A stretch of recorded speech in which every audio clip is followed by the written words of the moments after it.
안녕하세요. 만나서 반갑습니다. 오늘 나를 처음 보시는 분들도 계실 것이고, 2번 이상 보시는 분들도 계실 것이고, 그래서 처음 보시는 분들을 위해서 간단하게 오리엔테이션 조금만 하고 수업 진행하겠습니다.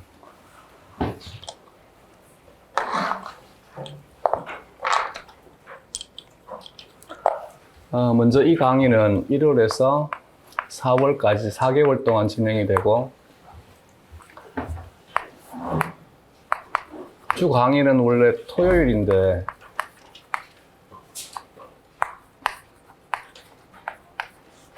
일요일 날 보강을 좀 하도록 하겠습니다. 대신 1월 달에는 내가 12월 달에 했던 기본 강의가 아직 1월 달까지 진행이 돼요. 그래서 1월 달에 일요일은 기본 강의를 해야 되니까 1월 달은 토요일만 수업을 하고, 아마 1월 마지막 주부터 해서 2월에서 4월까지는 일요일 날 계속 좀 보강을 해야지만 진도를 맞출 수 있을 것 같아요. 그 수업을 이전에 들었던 선생님들이 너무 이제 불만이 많으셔가지고 원래 강의부터는 되도록이면 시간을 좀 짧게 할 수 있도록 기본에서 했던 것들은 되도록이면 좀 간단하게 하고 넘어갈 수 있도록 하겠습니다. 그래서 수업을 듣는데 많이 이해가 힘들면 기본 강의를 좀 들어주시는 것을 권합니다. 그래서 이번에는 좀 심화답게 좀 빨리빨리 진행을 할 수 있도록 최대한 시간을 단축할 수 있도록 노력하겠습니다. 너무 시간에 대해서 많이 불만이 많아가지고 이 강의 끝나면 5월에서 6월은 8월은 4개월 동안 이 또한 마찬가지 토요일과 일요일 날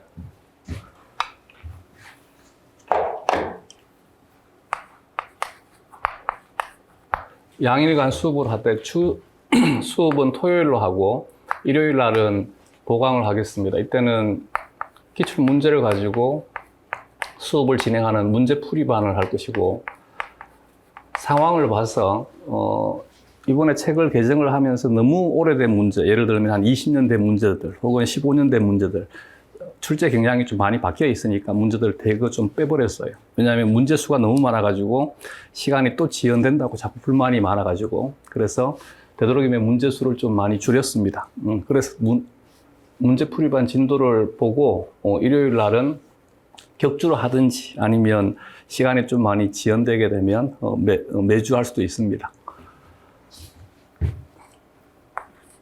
9월에서 10월 강의는 6주 강의로 계속 수업을 해왔어요. 제가 책이 총 6권인데 한 권당 한 주씩 해서 모의고사 형식으로 진행을 하되,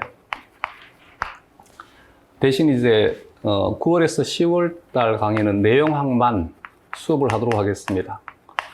그리고 11월에 4주 강의로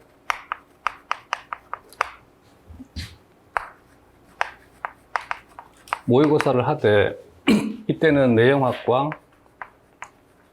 교육론을 같이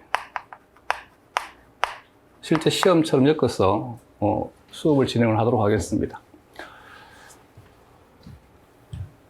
우리는 지금 이 자리에 모인 이유가 생명현상을 연구해서 우리가 생물학을 정립하기 위해서 이 자리에 온 것이 결코 아닙니다.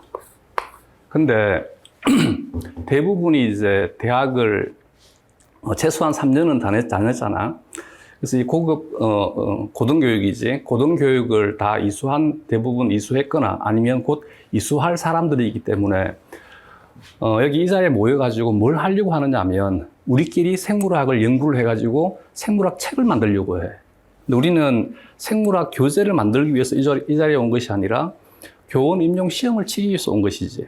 그리고 여기에 이 생명현상을 연구해서 생물학을 정립하는 것은 학부 과정에서는 불가능합니다. 이게 너무 뛰어난 천재이더라도 생물학은 안 됩니다. 화학이나 물리의 경우에는 학부 과정에서 논문을 씁니다.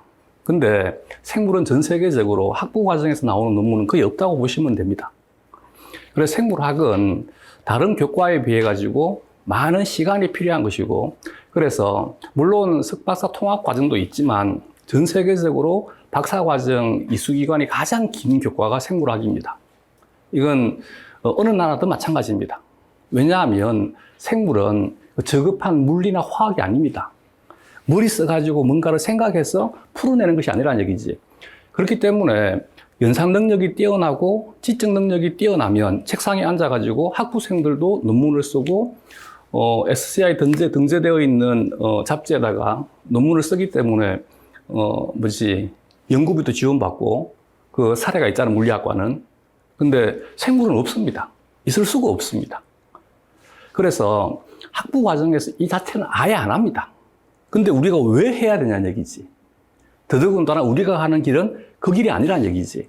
우리는 교사가 되기 위해 가지고 생물학을 공부하는 것이지, 생명 현상을 연구하고 토론해 가지고 잘못된 부분들을 교정을 하고 책에 있는 오류를 잡아내고 실험을 해 가지고 연구해서 논문을 쓰고 이거 하러 온 거 아니라는 얘기지. 근데 왜 책을 보고 자꾸 생각을 하고 잘못된 부분들을 찾으려고 하고 이론들을 바꾸려고 하고 그 행위를 왜 하는지 나 이해가 안 된다는 얘기지. 만약에 이걸 너무너무 하고 싶어. 그러면 어떻게 해야 돼? 석사하고 박사하고 그리고 난 다음에 이제 학회에 자주 들락날락 하면서 내 패거리도 많이 만들고, 그래도 책에다가 한 줄 적기 힘듭니다. 한 나라에서 어느 정도는 지위를 가져야지만 책에 몇 글자 적을 수 있습니다. 특히 한국의 경우에 생물학은 한국의 학문이 아니잖아. 그래서 한국인들이 전 세계 생물학 교과서에 적었는 글자 수 그래봐야 몇 자 안 됩니다. 다 외국인들이 적었는 것을 우리는 번역해가지고 보고 있지 않나? 그래서 공부하는 과정에서 만약에 여기에 해당되는 의문이 생기게 되면 접어야 됩니다. 이건 우리가 할 일이 아닙니다. 이건 그들이 하는 것이지 우리가 하는 것이 아닙니다. 우리는 이들에 의해 가지고 형성되어 있는 생물학을 공부하기 위해서 온 것입니다. 이걸 절대 잊어버리면 안 됩니다. 또 하나는 생물은 20세기의 생물학과 21세기의 생물학은 아예 패러다임이 바뀝니다. 우리 때만 하더라도 생물학도 과학의 한 분과였기 때문에 물리나 화학은 제1문법이 뭐냐 그러면 이것과 저것을 살펴보고 난 다음에 공통적인 현상을 찾아냅니다. 그래서 법칙을 찾아내고 이 법칙에 따라 가지고 세상이 이루어진다는 것을 밝히기 위해서 그들은 연구하고 있다는 얘기지. 그래서 공통된 무엇인가를 찾으려고 해. 근데 생물은 1990년대 들어와 가지고 굉장히 크게 확장이 된 것이 생물 다양성입니다. 이때 이제 전 세계적으로 생물 다양성 협회가 엄청나게 커지기 시작을 하고, 왜냐하면 생물을 연구를 해보니까 생물은 물리나 화학이 아니더란 얘기야. 그래서 우리는 다양하다라고 하는 것을 인지를 하고 20세기에 들어와 가지고 이 다양성에 대한 것을 인지하지 못하게 되면 현재의 생물학 그룹에는 속할 수가 없습니다. 다양성이 인지가 되니까 제1문법은 여러 가지를 보고 법칙을 찾아내는 것이 아니라 이것과 저것을 살펴보고 다른 것이 무엇인지를 우리는 기록하는 것입니다. 그래서 생물의 제1문법은 이것과 저것이 어떻게 다르더라인 거야. 근데 우리가 이제 과학의 한 분과라고 착각을 하니까 자꾸 이제 이런 질문을 해. 이것과 저게 왜 다르냐고. 우리는 다르다는 것을 지금 인식하기 위해서 왔는데 왜 다르냐고 자꾸 묻는 거지. 그러니까 기본적으로 생물을 공부할 수 있는 마음 자세가 안 되어 있는 거지. 왜? 그렇게 배워본 적이 없으니까. 그러니까 자꾸 저급한 물리식으로 공부하려고 하고 저급한 화학식으로 공부하려고 하는 거지. 그래서 다른 것이 나오게 되면 그 다른 것에 액센트가 있습니다. 예를 들어 가지고 사람과 개가 다른 것이 있으면 거기에 액센트가 있다고. 근데 왜 사람은 개와 다르냐고 물으면 그 눈으로 보잖아. 만약에 내 몸에서 일어나는 생명현상과 개에서 일어나는 생명현상이 정확히 같은 법칙 하에 이루어진다라면 왜 내가 개와 다른 모습이어야 돼? 왜 내가 개와 다른 형태로 살아가야 돼? 말이 안 되잖아. 내 말이 이해가 되죠? 그래서 우리는 다르다 하는 것을 인지를 해야 된다는 얘기지. 그렇기 때문에 물리나 화학은 법칙 위주로 학문이 이루어지게 돼요. 우리는 법칙화할 수가 없어. 그래서 이제 예를 들게 되면 생물에서 말하는 법칙들은 전부 법칙이 아닙니다. 그래서 이제 가장 많은 오개념을 만드는 것이 바로 이 타이틀 때문인 것이지. 생물에 무지한 사람들이 대부분 하는 얘기가 멘델 법칙인 거지. 지들은 법칙이라는 거지. 근데 내가 가지고 있는 유전자가 2만 개 정도를 가지고 있는데 이 2만 가지의 유전자 중에 멘델의 법칙에 적용되는 것은 몇 %가 안 됩니다. 내가 가지고 있는 거의 대부분의 유전자는 멘델의 법칙에 부합되지 않는 거지. 그런데 이와 같은 것이 예를 들게 되면 내가 기본 때 했던 그 캠벨 책이라 하지 생명과학 교재에도 뭐라고 나와 있냐면 많은 유전자가 멘델의 법칙에 부합된다고 적혀 있어요. 그러니까 책을 쓰는 자조차도 뭐냐 하면 아직은 무지한 사람들이 많다는 얘기. 자기 영역이 아니면 모릅니다. 즉 내가 생리학을 전공하면 유전학을 모르고 유전학을 전공하면 생리학을 모릅니다. 더더군다나 동물학을 전공하면 식물은 아예 모릅니다. 생태학을 전공하면 다른 교과는 전혀 모릅니다.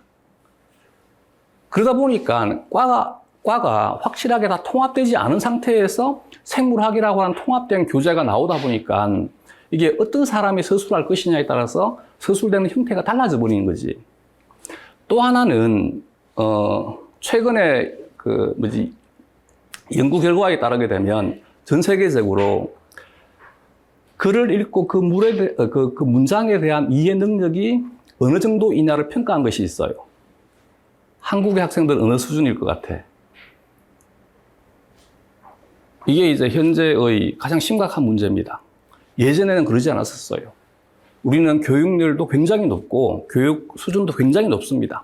지적 수준도 굉장히 높았지, 그지? 근데 지금 대학생들, 고등학생들, 중학생들을 대상으로 문장에 대한 해석 능력을 평가해 보니까 저 밑에 있습니다. 뭐냐 하면 시험에 특화되어 있는 거지. 그러다 보니까 스스로 책을 읽고 저자가 어떤 의도를 가지고 나에게 어떤 얘기를 하고 싶은지에 대해서 전혀 감각이 없는 거지. 그냥 나는 1번이 답인지 2번이 답인지만 체크하면 되는 거지. TV 프로에 뭔가 이제 학생들 교정해주는 그리고 그 수능 강사들이 나와가지고 해주는 게 있더라고. 보면 답을 어떻게 찾으면 되는지를 강의하더라고. 자, 발문을 보고 발문의 핵심이 뭐야? 이거 가지고 어떻게 답을 찾아야 돼? 이걸 배우고 있는 거지. 그래서 문장이 지문이 나오게 되면 원래 문제를 낸 사람의 의도는 뭐냐 그러면 국어 지문이 나오게 되면 그 지문 전체를 읽어보고 이 저자에 대한 생각을 내가 이해를 해서 문제를 풀어야 되는데 그게 아니고 키워드 찾는 거지. 여기서 이 키워드가 나와 있으니까 이 키워드를 가지고 문제를 어떻게 풀라고 지금 강의를 하고 있는 거지. 그러니까 내가 생물학과를 졸업했는데 생물학 전공책을 읽어내지를 못하고 있는 거지. 이게 심각한 문제인 겁니다. 그래서 되도록이면 아직은 우리가 이론 수업을 하고 시간적인 여유가 있으니까 전공책들을 좀 많이 읽어봐요. 읽때 공부한다라고 생각하지 말고 그냥 소설책을 읽고 즐긴다라고 생각을 하면서 정독을 한번 해봐봐. 어쨌든 생물학은 이와 같이 다른 물리나 화학과는 달라요. 그리고 그래서 이제 예를 들게 되면 조금 전에 내가 멘델의 법칙을 얘기를 했었는데 하디 바인베르크 법칙은 이제 교재에서 법칙이라는 단어 자체를 안 쓰잖아. 하디 바인베르크의 방정식이라고 바꿔준 거지. 왜냐하면 하디 바인베르크의 법칙이라고 적혀 있으니까 읽을 때 다 뭐라고 생각하느냐 하면 아 이것은 절대적인 법칙인가 보다라고 읽어버리는 거지. 그래서 우리가 배우는 것은 절대 법칙이 아니다는 것을 절대 잊어버리면 안 돼. 그래서 예를 들어가지고 내가 어떤 책이든 100페이지에서 봤던 내용은 그 100페이지에만 적용한다. 이걸 절대 잊어버리지 말자. 100페이지에서 읽었던 내용을 절대 200페이지에 가져와가지고 인용하지 말자. 즉 사람에게서 밝혀진 것은 사람에게만 적용하는 것이지 사람에게서 밝혀진 것을 가지고 성계를 다루면 안 됩니다. 마찬가지 성계에 나와 있는 내용은 성계에만 국한되는 것이지 사람에게는 모른다입니다. 한국 사람들이 가지고 있는 잘못된, 물론 이제 한국인들만은 아니겠지만 가지고 있는 대표적인 잘못된 인식이 뭐냐 그러면 이 인식에 의한 선입견이 많은 오개념을 만듭니다. 다다익선이지. 많으면 많을수록 좋다라고 생각합니다. 생물은 많다고 좋은 거 아닙니다. 생물은 부족해도 좋지 않고 많아도 좋지 않습니다. 생물은 적당해야만 됩니다. 또 하나는 뭐냐 그러면 흑백 논리에 너무 강한 것이 한국인들입니다. 그래서 우리는 내 편이 아니면 무조건 흑색인 것이. 근데 세상은 흑과 백으로 구성되어 있는 것이 아니고 대부분이 다 회색입니다. 회색. 그래서 예를 들어 가지고 사람이 철수가 남쪽으로 가 죽었는 거지. 그러면 뭐라고 착각하느냐 하면 북쪽으로 가면 잘 산다 착각하는 거지. 북쪽으로 가도 죽습니다. 그러니까 물어보 아니 그럼 남쪽으로 가도 죽고 북쪽으로 가도 죽으면 어떻게 해야 되냐고. 가만히 있으면 됩니다. 가만히 있으면 된다고. 그걸 못 떠올리는 거지. 무조건 움직여야 된다 착각하는 거지. 즉 무슨 말이냐, 어떤 질문에 대해서 이게 O냐 X냐라고 했었을 때 참도 아니고 거짓도 아닌 것이 있습니다. 이걸 이해를 못 하더라고. 그래서 우리는 무조건 참 아니면 거짓으로만 모든 것들을 판단하려고 하는 거지. 그게 아니고 참인 것도 있고 거짓인 것도 있고 참인지 거짓인지 모르는 것도 있습니다. 그러면 참인지 거짓인지를 모르는 것을 거짓이다 해도 틀린 말이고 참이다 해도 틀린 말입니다. 왜? 모른다가 답이기 때문에. 그렇지 않나? 이와 같은 사고력에 대한 것이 너무 이제 결핍이 되어 있는 거지. 이걸 한 번쯤은 짚고 넘어가야 됩니다. 어쨌든 그래서 생물학은 이제 이와 같은 것이 반영이 되기 때문에 저급한 물리나 화학처럼 이론을 만들 수가 없어요. 법칙을 통해서 이론을 정립할 수가 없습니다. 그래서 생물은 어떤 것을 선택을 했냐면 모델화 작업을 선택을 했어요. 이건 앞으로 절대 잊어버리면 안 되는 거 알겠지? 그러면 다양한 생명 현상이 있으면 이것을 예전에는 이제 우리는 뭐라고 배웠냐면 법칙을 중심으로 배웠어요. 그래서 그러니까 한 30년 전이지. 내가 동물 생리학을 배울 때만 하더라도 우리는 인체 생리학보다는 다른 동물들에 대한 생리를 배웠어요. 그러면서 이제 뭐라고 배웠냐면 개에서 나타나는 생리 현상을 법칙화해버리니까 이걸 통해서 우리 몸에서 일어나는 생리 현상을 이해할 수 있다라고 우리는 배운 거지. 그래서 개를 가지고 연구한다라고 배운 거지. 근데 지금은 안 됩니다. 개는 개고 나는 납니다. 그러면 다양한 생명 현상이 있으면 이 다양한 생명 현상들 중에 어떤 것을 이론으로 만들까에 대한 것은 서로 간에 합의가 있어야 되겠지. 자, 여기서 내가 어떤 단어를 썼냐면 합의인 것이지 진리가 아니지, 그지? 즉 우리는 책에 있는 것이 생물학자들의 합의에 의해서 이루어진 내용인 것이지 그분께 생각하시는 진리가 아닙니다. 이걸 잊어버리면 안 돼.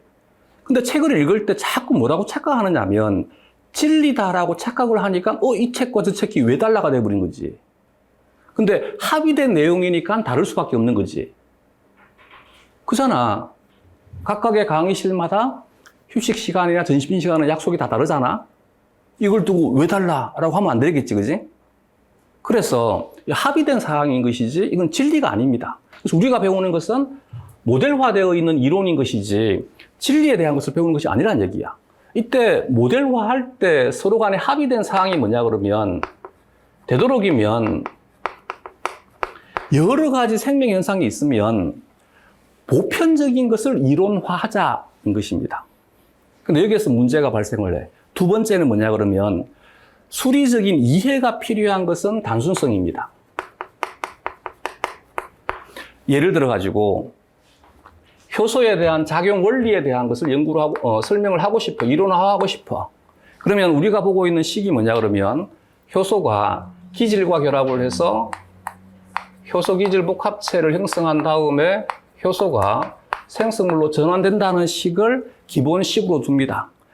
요 식에 적용되는 효소 우리 몸에 거의 없습니다.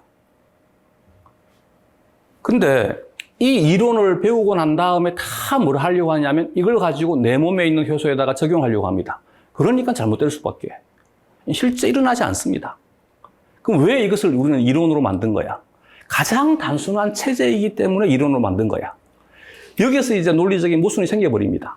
조금 전에 무엇을 이론으로 만든다고? 가장 보편적인 것. 자, 그러면 여러 가지 생명 현상이 있으면 이 현상에 대한 것을 각각에 대한 정도의 차이에 따라서 분포 양상을 그려보게 되면 정규 분포 곡선이야. 그럼 이 정규 분포 곡선에서 가장 보편적인 것은 가장 중심에 있는 것입니다. 이걸 이론으로 만든 거야. 근데 단순성에 근거해가지고 이론을 만드는데 생물의 제1문법이 뭐라고? 이것과 저것이 어떻게 다르다 그랬지, 그지? 그러면 노란색은 여기가 노란색이고 붉은색은 여기가 붉은색이야. 그래서 겹치는 부분이 있을 수밖에 없어요. 이럴 경우에 여기에 있는 푸른색 영역을 이론으로 만들어버리게 되면 노란색과 붉은색을 비교할 수가 없어. 그래서 비교하려니까 극단적인 것이 필요한 거야. 그래서 뭐를 선택했냐면 단순성의 원리를 선택했다는 얘기지. 그러면 붉은색을 대변할 수 있는 실제는 보편성에 근거하면 붉은색은 이 영역이 보편적인 거야. 그럼에도 불구하고 이론적인 모델은 이것을 선택한 거야. 노란색은 마찬가지. 보편적인 것은 이게 보편적인 건데 이론적인 모델은 이걸 설정해버린 거지. 그래야지만 둘은 명확히 비교될 수 있는 것이기 때문에. 그래서 생물학의 대부분의 서술 문장은 크다, 작다, 많다, 적다, 있다, 없다로 서술되게 되는 거지. 그러나 많다, 적다 너무 모호한 단어 아니야? 우리는 과학인데도 불구하고 이 모호한 단어를 가지고 책을 쓰고 있다는 얘기지. 그런데 모호하면 우리는 문과대학으로 가야 됩니다. 문학이지, 그치? 모호성을 그대로 인정해 주는 것은 문학이잖아. 그래서 문학은 무엇이 중요하냐면 독자의 생각도 중요합니다. 근데 우리는 이과대학이잖아. 과학은 획일되어야 되지 다양하면 안 되면 사고가. 근데 우리는 지금 모호한 단어를 가지고 문장을 서술하고 있어. 근데 이 서술되어 있는 문장이 모호하지 않아야만 돼. 유일한 방법이 뭘 것 같아? 저자의 생각만 의미가 있고 독자의 생각은 의미가 없습니다. 예를 들면 그 유명한 생물학적 종의 개념 기억나? 현재 또는 잠재적으로. 그지? 단어를 정의하는 문장에다가 뭐를 적어버리냐면 잠재적이라는 단어를 적어버린 거지. 무엇을 잠재적으로 할까인 거지. 사람마다 다 다르지 않을까? 그지 않아? 근데 우리는 이와 같은 문장을 뻗어시 어깨에 힘주고 쓰고 있는 거지. 현재 또는 잠재적으로 생식이 가능한 집단을 종일화하자인 거지. 그럼 물리나 화학은 생물학에 대한 현재의 주소를 모른다라면 이거 말이 안 되는 거지, 이게. 그래서 내가 미트를 강의하고 피트 강의할 때 이 교수실에 화학하는 놈도 있고 유기화학 하는 놈도 있고 물리하는 놈도 있어요. 이때 이제 유기화학 하던 형님이 강의장에 가시면 항상 이제 농담삼아 뭐라 하냐면 생물은 과학이 아니라고. 그럼 난 수업 시간에 가가 얘기하지. 유기화학을 하는 사람들을 볼 때는 생물이 과학이 아닌 것처럼 보인다고. 왜? 급수가 다르기 때문에. 그 저급한 유기화학 가지고 생물을 이해할 수 없다고. 자, 그러면 현재 또는 잠재적으로라고 하는 이 잠재적이라는 단어가 하나의 뜻을 가질 수 있는 유일한 방법은 뭐라고? 이 글을 적는 사람의 생각만 의미가 있는 거야. 근데 왜 선생님들이 책에 있는 문장을 가지고 이해를 하려고 드냐고. 생각을 왜 하냐고. 생각하면 안 돼. 독자의 생각은 아무 의미 없어. 이게 생물학이야. 자, 그러면 조금 전에 내가 모순이 발생한다 그랬지, 그지? 모순이 생겨버린 거지. 내가 100페이지 볼 때는 파란색 가지고 배웠는데 200페이지 가니까 붉은색이 나와버린 거지. 노란색이 나와버리고. 오히려 이것은 뭐가 아니야? 보편적이 아니지. 이걸 이제 인지하지 못하니까 와, 네가 붉은색도 있다 했지 않냐인 거지. 그러니까 답을 적어낼 수가 없는 거지. 이게 보편성에 근거해가지고 답안을 작성해야 될지 아니면 단순성에 근거해가지고 답안을 작성해야 될지 이걸 판단하지 못하게 되면 답안이 어그러지기 시작하는 거지. 예를 들게 되면 부신 수질에서 분비가 되는 호르몬을 적어라고 하게 되면 고등학생들은 다 무엇을 적느냐면 에피네프린 다 적습니다. 왜냐하면 에피네프린이 80%고 놀에피네프린이 20%이기 때문에. 근데 고등학생들 중에 머리 굵은 놈들이나 대학생들은 전부 뭘 적냐면 놀에피네프린 적습니다. 왜 것 같아? 난 이것도 알고 있어, 인 거지. 저 여기에서 배웠거든. 다른 선생들은 모를 거야. 나만 알 거야. 근데 나는 적으니까 나는 맞는데 넌 틀릴 거야, 인 거지. 그래서 수능을 한번 시험 봐봐. 수능 성적이 대학생들이 고등학생들부터 안 나옵니다. 그게 바로 이것 때문입니다. 그래서 우리는 알면 힘이 되고 모르면 약이 되어야 되는데 대학생들은 반대가 됩니다. 모르면 힘이 없어지게 되고 알면 독이 됩니다.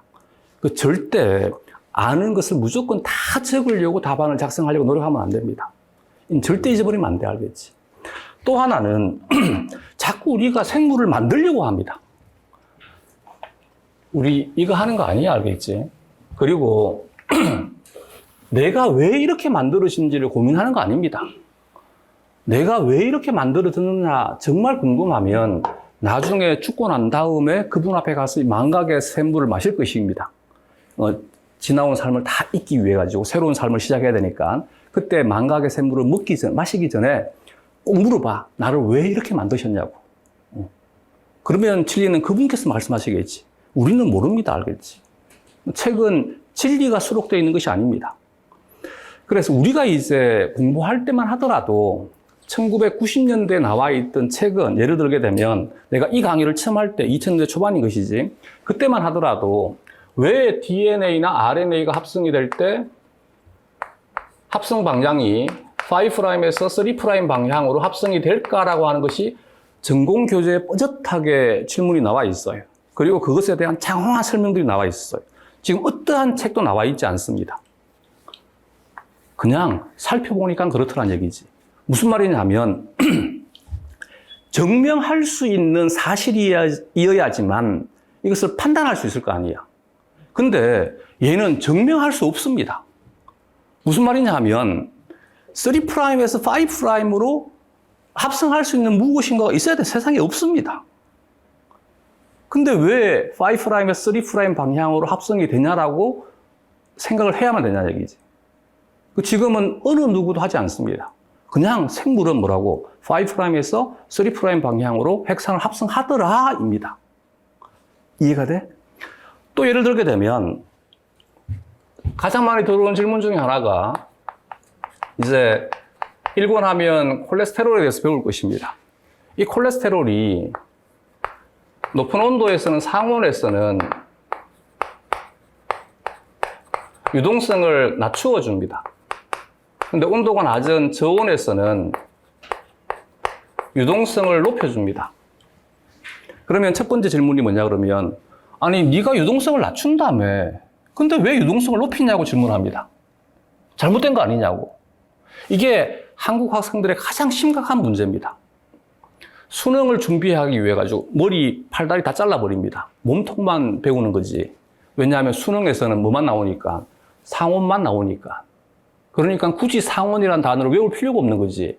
그 최소로 줄여가지고 외우면 더 많은 것을 외울 수 있는 것이지.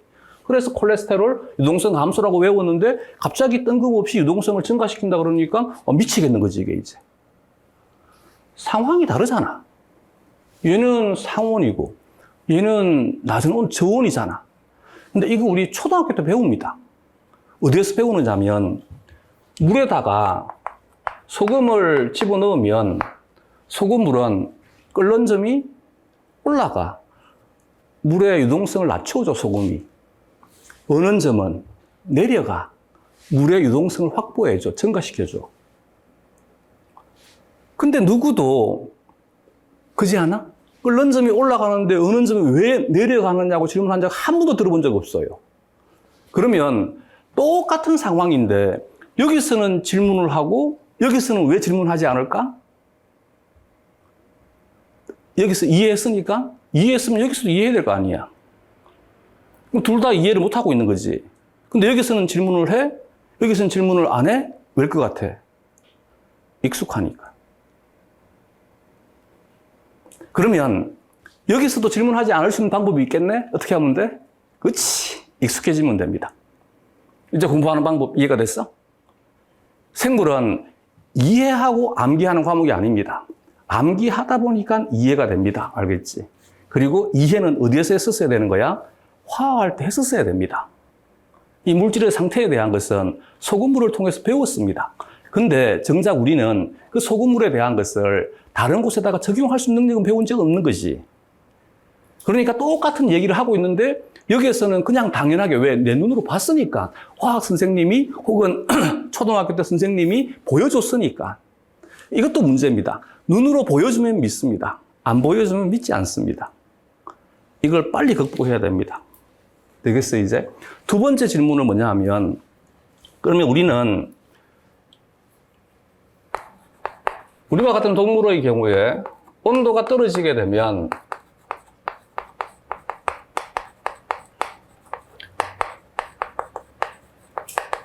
콜레스테롤 함량이 감소가 됩니다.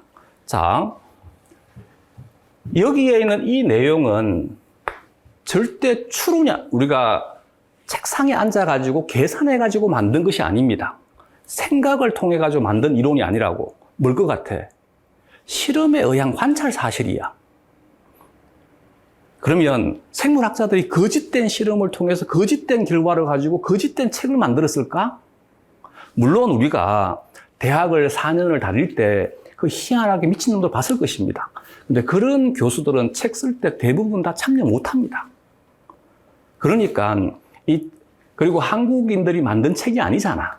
물론 미국의 교수들도 미친놈 많습니다. 희한한 놈 많습니다. 근데 그런 놈들이 대부분 책 못 씁니다. 그러니까 우리 책을 믿자고. 책을 쓴 저자는 우리 믿어주자고, 알겠지? 그럼 이 사람은 실험을 해가지고 지가 눈으로 봤으니까 기록했을 거 아니야. 이건 전제하자고. 근데 이걸 두고 이 사람이 거짓된 결과를 지금 책에다 썼으면 어떡할까? 이건 우리가 아무리 고민해본들 답 없지 않나? 내 말 이해가 되겠어? 그러면 이걸 바꿔가지고 내가 생각할 때는 유동성을 확보해야 되니까 함량 비율을 높여야 될 것 같은데 왜 낮추냐고 질문하는 것이 아니라 함량 비율을 높여야지만 좋은데 함량 비율을 낮추고 있으니까 그래서 나는 저온에서는 잘 못 사는가 보다라고 느끼는 거야. 이게 생물학적 사고야. 그래서 앞으로 이 내용을 바꾸는 것이 아니고 똑같은 거잖아. 내가 이제 사장이야. 근데 신입사원이 되기 위해 가지고 지금 지원 서류를 냈다는 얘기지. 철수는 수학을 잘해요. 영희는 영어를 잘해요. 근데 철수 보고 너는 왜 영어를 못하냐고, 얘가 왜 영어를 못할까를 지금 고민하면 그건 사장이 아니잖아. 그렇다 해서 이미 대학을 졸업한 사람의 철수의 영어 성적을 내가 바꿔줄 수도 없잖아. 그럼 내가 할 일은 뭐야? 철수가 수학을 잘하니까 수학과 관련된 업무를 맡기면 되지 않을까? 내 말 이해가 되겠어? 대신 영어와 관련된 일을 맡기면 얘는 부족하겠지. 이거지. 이와 같은 체제를 가지게 되면 얘는 고온에서는 장점이 있는데 저온에서는 단점인 거지. 그래서 우리는 모든 환경에서 살 수 있도록 최적화된 것이 아닙니다. 특정 환경에서 살 수 있도록 최적화되어 있는 거지. 그래서 이것을 통해서 내가 어디에서 적응되어 있는지를 알 수 있는 거지. 이게 생물학적인 사고인 거야. 이걸 바꾸는 것이 아니라. 또 똑같은 예야. 예를 들게 되면 이것도 정말 질문이 많이 들어오는 것 중에 하나입니다. 사람의 경우에 고도가 높아지게 되면 헤모글로빈의 산소 친화력이 떨어집니다. 고도가 높아지게 되면 산소의 분압이 낮아지게 돼. 그래서 산소의 분압이 낮아지게 되면 적합한 것은 뭐가 되느냐 하면 산소 친화력이 낮아지는 것이 아니고 높아져야만 돼. 대표적인 동물이 라마라고 하는 고산지대의 포유동물입니다. 라마를 보면 산소 친화력이 높아, 우리보다 훨씬 더. 그래서 우리가 산소 친화력이 높아져야지만 고산지대에 살아갈 수 있어요. 근데 우리는 고산지대에 올라가게 되면 산소 친화력이 떨어지게 돼요. 그럼 질문하는 거지. 왜 다르냐고. 라마 보면 산소 친화력이 높아지는데 우리는 왜 낮아지냐고. 내가 어떻게 하냐고. 내가 사람 만든 것도 아닌데. 이제 이해가 되겠어? 책이, 그 질문의 기저배경에 뭐가 들어있는 거야? 책이 잘못되지 않았냐 얘기지. 책이 잘못되지 않았냐라고 고민하는 순간 절대 임용시험에 좋은 성적 못 받습니다. 이해가 됐어? 그러면 여기서 생물학적인 사고는 뭐라고? 그렇지. 사람은 고지대에 적합하지 않은가 보다를 느끼는 거야, 알겠지? 우리는 어디에 적합하게 진화가 되었다고? 저지대에서 살아갈 수 있도록 적합하게 진화가 된 거라고. 이제 이해가 되겠지, 그지? 그러면 많은 의문들이 해결되게 됩니다. 근데 그 전에 먼저 뭘 하면 되느냐면 먼저 외워. 그리고 자연스럽게 이해가 따라와야 돼. 그래서 먼저 이해를 하고 외우려고 하니까 안 된다고. 아까 예를 들었잖아. 소금물은 굳이 모르잖아. 그런데 이해된다고 착각하지. 그 정도면 되면 됩니다. 그래서 우리는 물리나 화학을 몰라도 됩니다. 왜? 생물학과지 물리학과나 화학과가 아니잖아. 그래서 되도록이면 빨리 임용되셔야 됩니다. 우리 지금 교육과정 바뀌잖아? 그지? 지금 누구부터 바뀌지? 중3부터 바뀌나? 교육과정 바뀝니다. 그래서 통합사회, 통합과학으로 바뀝니다. 그러면 임용도 바뀔 수 있습니다. 예전에 여러분들 선배님들은 다 물화생지를 다 공부했었어야 됩니다. 그때가 되면 정말 힘들어집니다. 그렇지 않겠어? 지금 다시 화학도 공부하고 물리도 공부하고 지구학도 공부한다 그러면 막 갑자기 머리 쥐날라 하지 않아? 그렇지? 암 걸릴 거잖아. 그게 일반 화학, 일반 물리, 일반 지구화학에서 문제 나오는 것이 아니고 전공에서 문제 나옵니다. 미치지 않을까? 우리 교과를 예를 들게 되면 그때 그 당시에 통합과학 선생을 보면 돼. 공통과학 교사 임용 시험을 보게 되면 일반 생물 범위에서 문제를 낸다 했는데 전공 수준에서 문제가 나왔어요. 그 문제 4문제 배당됩니다. 우리 지금 배우는 것을 4문제 어떻게 하려고. 이게 뭐 사실도 아니고. 지금 최대한 빨리 임용되시는 것이 좋습니다. 알겠지? 그러려면 시간 없으니까 생각 많이 하지 말고 책 많이 보고 많이 외우셔야 됩니다. 그리고 이거 아니고 적은 것 같은데 이거 하지 말란 얘기지.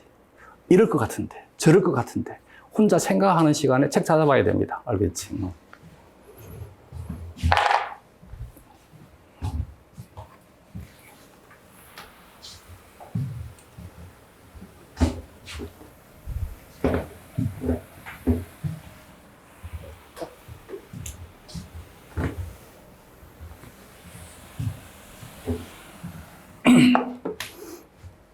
마지막으로 수업을 듣다가 물리적인 용어나 화학적인 용어에 대해서 이해가 안 된다. 그러면 이해하려고 절대 시간 낭비하지 말자.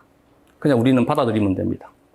우리가 지금 물리적인 원리를 공부하거나 화학적인 원리를 공부하려고 이 자리에 온 거 아니잖아. 그지? 지금 다시 우리가 일반 화학 책을 파고 일반 물리학 책을 파고 특히 유기화학은 잘해야 됩니다. 유기화학 책을 파가지고 언제 임용 준비하겠어? 그러면 물리화학적인 얘기는 뭘 하면 돼? 그냥 그런가 보다. 그냥 그런가 보다. 저런 것도 있는가 보다. 알겠지? 이걸 계속 스스로에게 계속 되뇌어야 됩니다. 12페이지부터 본 수업하자. 12페이지에 여기는 단순히 암기하는 것이 우리 화학과 아닙니다.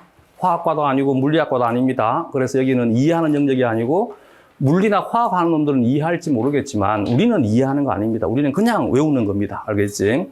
여기다 대고 왜 전기염승도가 산소가 왜 클까요? 왜 칼륨이 전기염승도가 왜 낮을까요? 왜 하면 안 됩니다. 알겠지? 그냥 우리는 산소가 전기염승도가 이 표에 나와 있는 것들 중에서는 가장 큽니다. 그리고 칼륨이 전기염승도가 가장 작습니다. 그럼 끝입니다. 알겠지? 여기다가 시간 허비하는 거 아닙니다. 얘는 전기염승도가 크더라 가장. 얘는 전기염승도가 가장 작더라. 전기염승도를 시험 문제에서 전기염승도가 무엇인지를 논술 하시오, 서술 하시오 문제 절대 안 나옵니다. 옆에 있는 선생님이 내가 전기염승도라는 얘기를 막 하니까 묻습니다. 전기염승도가 뭐야? 뭐라고 답해주면 돼? 그냥 그런 게 있어. 그게 답입니다. 그잖아. 내가 뭐 화학도 전공하는 것도 아니고 물리도 전공하는 거 아닌데 굳이 옆에 있는 선생인데 전기염승도를 이해시킬 만큼 열심히 공부할 이유는 없잖아. 올해. 근데 내년에 발령 받았어. 그러면 뭘 공부해야 돼? 당연히 전기염승도 공부해야 됩니다. 좋은 선생님이 되기 위해서. 내 말 이해가 되겠어? 좋은 선생님이 되기 위해 가지고 전기염승도를 공부하는 것이지 생물 교사 임용을 위해서 전기염승도 공부하는 거 아닙니다. 알겠지? 이걸 착각하면 안 됩니다. 그 좋은 선생님은 우리 내년에 되자. 알겠지? 올해는 뭐만 하자고? 생물 교사 임용만 먼저 하자. 알겠지? 전기염승도는 원자가 전자를 가지려고 하는 힘이라고 이해하시면 됩니다. 그래서 전기염승도가 크다는 말은 그만큼 전자에 대한 전자를 가지려고 하는 전자에 대한 요구도가 크다는 뜻입니다. 그래서 주위에 전자가 많은 놈이 있으면 끌어당겨 버립니다.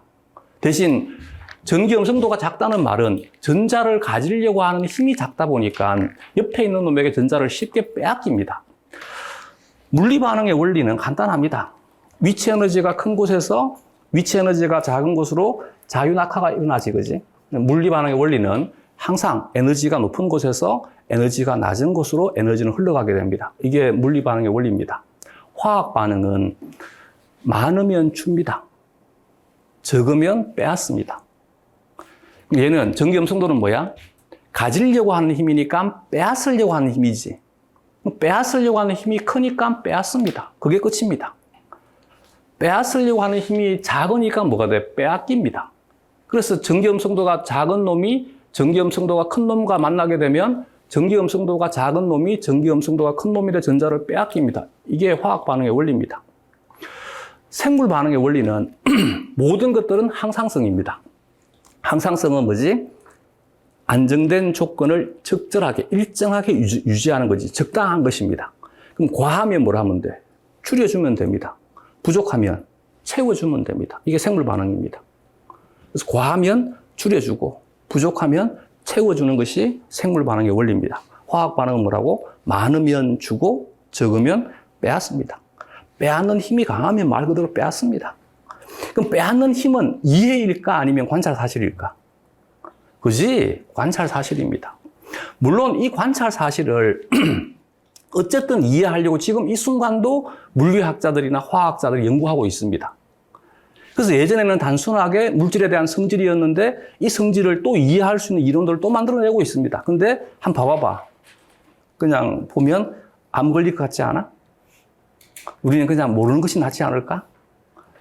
제가 무슨 말이냐면 물리를 전공하거나 화학을 전공하는 놈도 산소가 왜 전기음성도가 커야 되는지에 대해서 그렇게 논술하고 문제 안 나옵니다.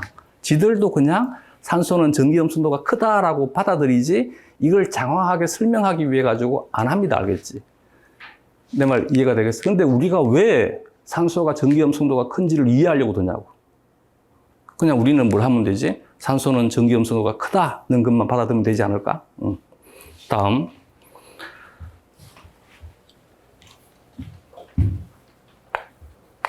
시작은 여기서 시작이 됩니다. 대사라고 하는 것은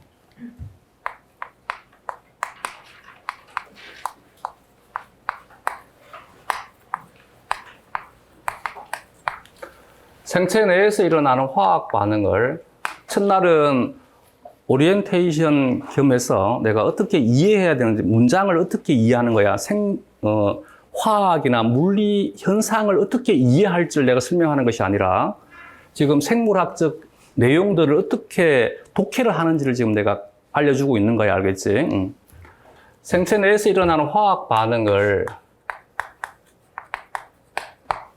대사라고 정의를 합니다. 자, 한국 사람이 정의했을 것 같아? 아니면 양놈들이 정의했을 것 같아? 그렇지. 양놈들이 정의했겠지. 그지? 그러면 우리는 한국 사람들처럼 생각을 해야 될까? 한국어로 이해를 해야 될까? 아니면 영어로 이해를 해야 될까? 그렇지. 영어로 이해를 해야 되지. 그렇지. 이걸 간과하니까 문제가 생기는 거야. 내가 보고 있는 책이 그 위대하신 세종대왕께서 창제하신 한글로 표기가 되어 있으니까 한국어라고 착각하는 거지. 우리는 한국어로 된 생물학 책이 없습니다. 이 세상에. 지금 이제 겨우 생각 있는 생물학자들이 조금씩 해주고 있지만 나중에 캠벨 책 자세히 한번 봐봐봐. 한 페이지 내에서도 번역이 지 마음대로입니다. 그래서 어느 세월에 한국어로 된 생물학 책이 나올지 아무도 알 수 없습니다. 우리는 그냥 영어로 된 생물학 책을 한글로 표기되어 있는 것을 배울 뿐인 것입니다. 그래서 이걸 한글로 받아들이면 안 됩니다. 한글로 받아들이니까 자꾸 뭐를 따지느냐면, 와, 내가 일반 화학 배울 때 화학 반응이란 화학 결합의 변화를 화학 반응이라고 배웠고,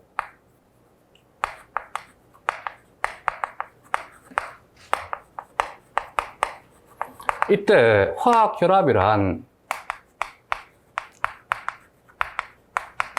공유 결합, 이온 결합, 금속 결합, 배위 결합이라고 배웠어.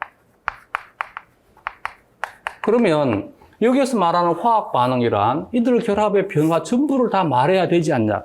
지 생각인 거지. 제발 그렇게 하지 말자고. 아까 얘기했지, 내가. 여기 있는 이 문장은 누구의 생각만 중요하다고? 그렇지, 저자의 생각만 중요하다는 얘기지. 만약에 우리가 이것의 원리를 지금 배우고 싶어요. 어디 가야 돼? 화학과 가야지. 왜 생물학과 왜 와? 우리는 이것의 원리를 지금 배우려고 이 자리에 온 거 아니라고. 그래서 우리는 이 자리에 온 이유가 뭐냐 그러면 생물학자들이, 그것도 한국인의 생물학자가 아니라 양놈인 생물학자가 쓴 이 화학 반응이 어떤 의미를 가지는지를 배우려고 왔다고. 글자에 대한 뜻을 배우려고 온 것이지 화학 반응의 원리를 배우려고 이 자리에 온 것이 아니라고. 착각하면 안 돼. 알겠지? 우리는 화학 반응의 원리를 배우려고 온 것이 아니라 생물학자들이, 어떤 생물학자? 양놈들이 말하는 화학 반응이 무엇인지를 우리는 독해하려고 왔다고. 이게 이제 우리하고 그들하고 말하는 습관이 좀 달라요. 물론 우리도 비유하는 것들 많이 합니다. 근데 그들만큼 흔하지 않습니다. 근데 그들은 비유되는 것들을 너무 좋아합니다. 예를 들게 되면 한층 배지에다가 EMB 배지에서 대장균을 키우게 되면 색깔이 녹색이 되게 됩니다. 그래서 녹색이 이렇게 있는 것을 그들이 뭐라고 표현하냐면 세균 잔디밭이라 합니다. 우리하고는 좀 다르지 않나? 나 같으면 막 이게 지저분하고 떡졌다고 표현할 것 같은데 걔네들은 뭐라고 표현한다고? 그 집 앞에 문 열면 나와 있는 이 잔디밭을 떠올리는 거지. 우리하고는 생각이 다른 거지. 우리는 참 인사말 보면 참 이 불행한 민족이지, 그지? 밤새 안 죽고 살아계셔서 기쁩니다잖아. 안녕하세요. 안녕하세요 뜻이 그 뜻이야. 안녕이란 말이 죽지 않고 살아있다는 뜻이야. 근데 그들은 좋은 아침 얼마나 참 좋아. 그지 않아? 우리는 그들의 생각대로 이해를 해야 되는 거예요. 우리 그걸 좀 배우러 온 거예요. 생물에 대한 화학적인 원리, 물리적인 원리를 배우러 온 것이 아니라. 여기서 말하는 화학 반응이란 양놈들은 이걸 모든 화학 반응을 말하는 것이 아니라 여기서 말하는 화학 반응은 공유결합의 변화야. 이걸 따지면 안 돼. 왜 공유결합의 변화인데 화학 반응이라 했지라고 하면 안 된다고. 근데 이것도 마찬가지. 생물은 아까 뭐가 없다 그랬냐? 법칙이 없다 그랬지, 그지? 그래서 여기에서 말하는 공유결합의 변화가 앞에다가 절대 이 글자를 적으면 안 돼. 그래서 이해가 안 되는 거야. 모든 공유결합의 변화가 아니에요. 내 말 이해가 되겠어? 근데 대부분이 뭐냐 그러면 이렇게 적혀 있으면 네가 공유결합의 변화라며. 그럼 이것도 공유결합의 변화지 않냐인 거지. 또 뭘 하는 거지? 지 생각하는 거지. 이것도. 이것 때문에 생물학을 자꾸 방해하는 거지. 생물학을 공부하는 것을 계속 방해하는 거지. 그래서 이런 것들이 어떻게 쌓일 것 같아?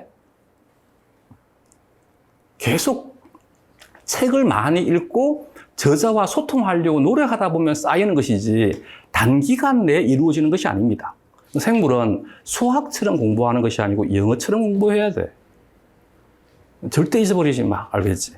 그럼 여기서 말하는 이 공유결합의 변화에서 공유결합의 주체가 뭐냐 그러면 친핵성 반응이에요.